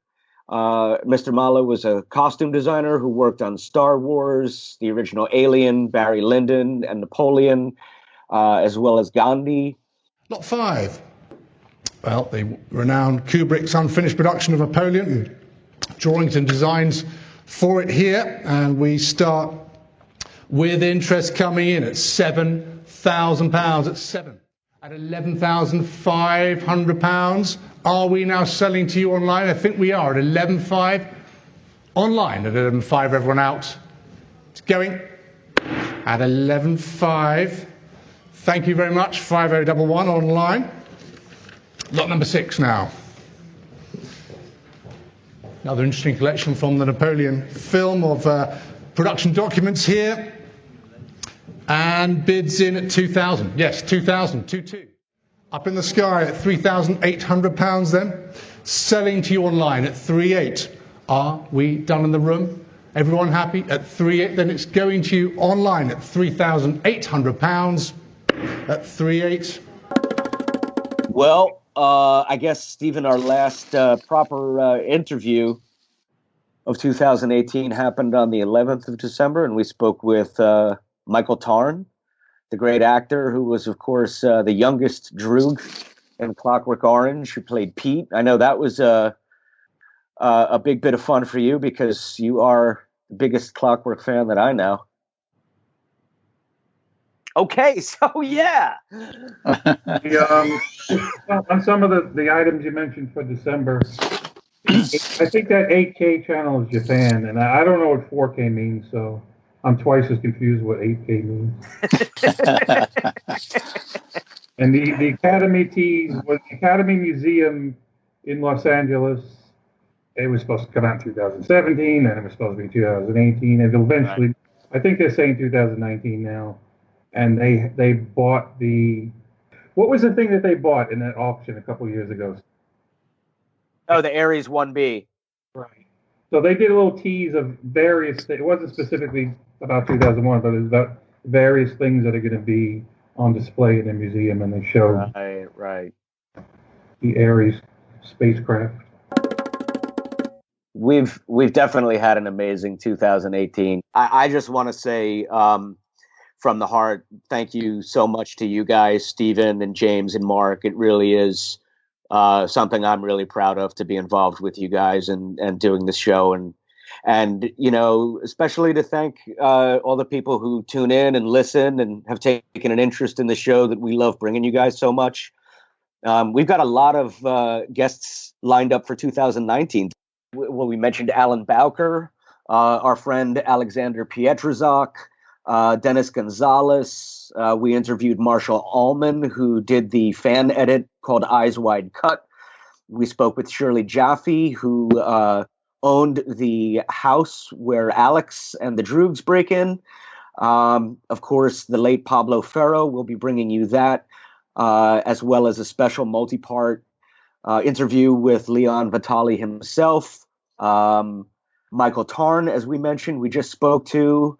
The actor Adrian Bush, who was in fact in the British military when he worked for Stanley on Full Metal Jacket, and our friend Uncle Vinny, and of course our buddy James Marinaccio gave us a dedicated interview. That was awesome. Herbie Norville, Dimitri Kastorine, author Michael Benson, so much more. And as of a few days ago, our humble little podcast did bypass the 10,000 download mark, thanks to all of you. So, yeah, I just want to thank Stephen again for producing this show and doing so much great research, and James and Mark, and also the three wise men, as we call them, Filippo Ulivari, Simone Odino, and none other than Rod Mundy. Anyway, good stuff, guys. Catch you on the flip side. Well, That was our 5-hour ramble that we spared you the boredom of by managing to cut it down to a user-friendly couple of hours. I'd like to thank Nathan Abrams for talking to us in this episode, and don't forget about Nathan's book about Eyes Wide Shut that he wrote with Robert Kolker. That should be out in April 2019. And also his current book, Stanley Kubrick, New York Jewish Intellectual, which we featured in episode 9. Also a big thanks to Nathan and Bangor University for allowing us to broadcast their 2001 Beyond 50 event to all you lucky people in our amazing 5-part series. A few more books I'd like to recommend are Reconstructing Strangelove by Mick Broderick, which we featured in episode 1, Moonwatcher's Memoir by Dan Richter, which we featured in episode 2, Shane Rimmer's autobiography from episode 3, Stanley Kubrick and Me by Filippo Olivieri from episode 4, and Kubrick's Monolith by Joe R. Frinze from episode 8. Also, not forgetting the amazing and informative book Space Odyssey by Michael Benson. We will be speaking to Michael in 2019 about this book. Thanks to the Movie Geeks United podcast, which is Jamie, Dean, Jerry, Aaron and Adam, who produce the show, as well as the Kubrick series, and for exposing us to the Tim Carhill Rolling Stone Kubrick interview. You must check that out at Movie Geeks United online, and also listen to Kubrick's Universe episode 5, where we talk to Movie Geeks co-host Dean Treadway. Check out the Film Worker documentary, which is all about Leon Vitali and his career with Stanley Kubrick, which is now available on DVD and Netflix.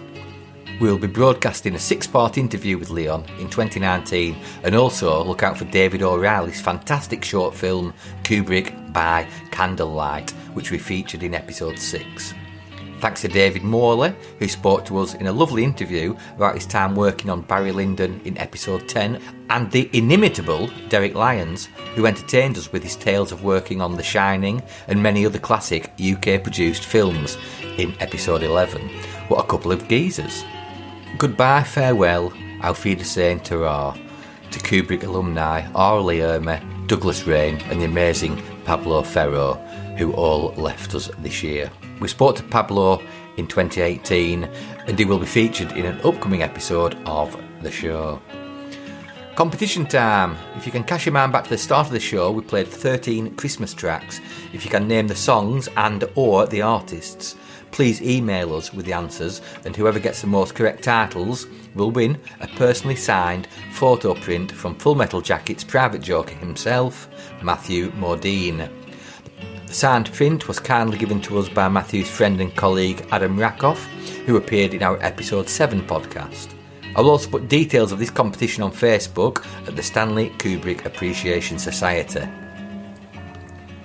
Check out the Stanley Kubrick Appreciation Society New York City meetup group, which is a regular real-life meetup situation in New York for Kubrick folk, commandeered by our very own Mark Lentz. Check it out. I'd like to thank our host with the most, Mr. Jason Furlong, for his work this year in fronting the show and being a constant source of inspiration, intrigue and good times. Jason is an amazing guy who not only hosts the show but also writes and produces music for the podcast, including the theme tune, and without him the show would not be happening. Jason and I decided to do this show just over a year ago. We've had a great time doing it. Long may it continue. Hey Jasper, don't you go changing. Also, I'd like to show my appreciation, admiration and respect to Mr. James Marinaccio and Mr. Mark Lentz for all their contributions to not only this podcast but also the Stanley Kubrick Appreciation Society on Facebook. It's a great situation. Three great guys. Thanks to the three wise men, Filippo Olivieri, Simone Odino and Rod Munday. They actually feel like the ultimate encyclopedia on Stanley Kubrick. Check out their websites, archiviokubrick.it, that's from Filippo, 2001italia.it from Simone, and visual-memory.co.uk from Rod Munday. Have a great 2019. I'm Stephen Rigg. Tatty bye. It's Kubrick's universe. We just live in it.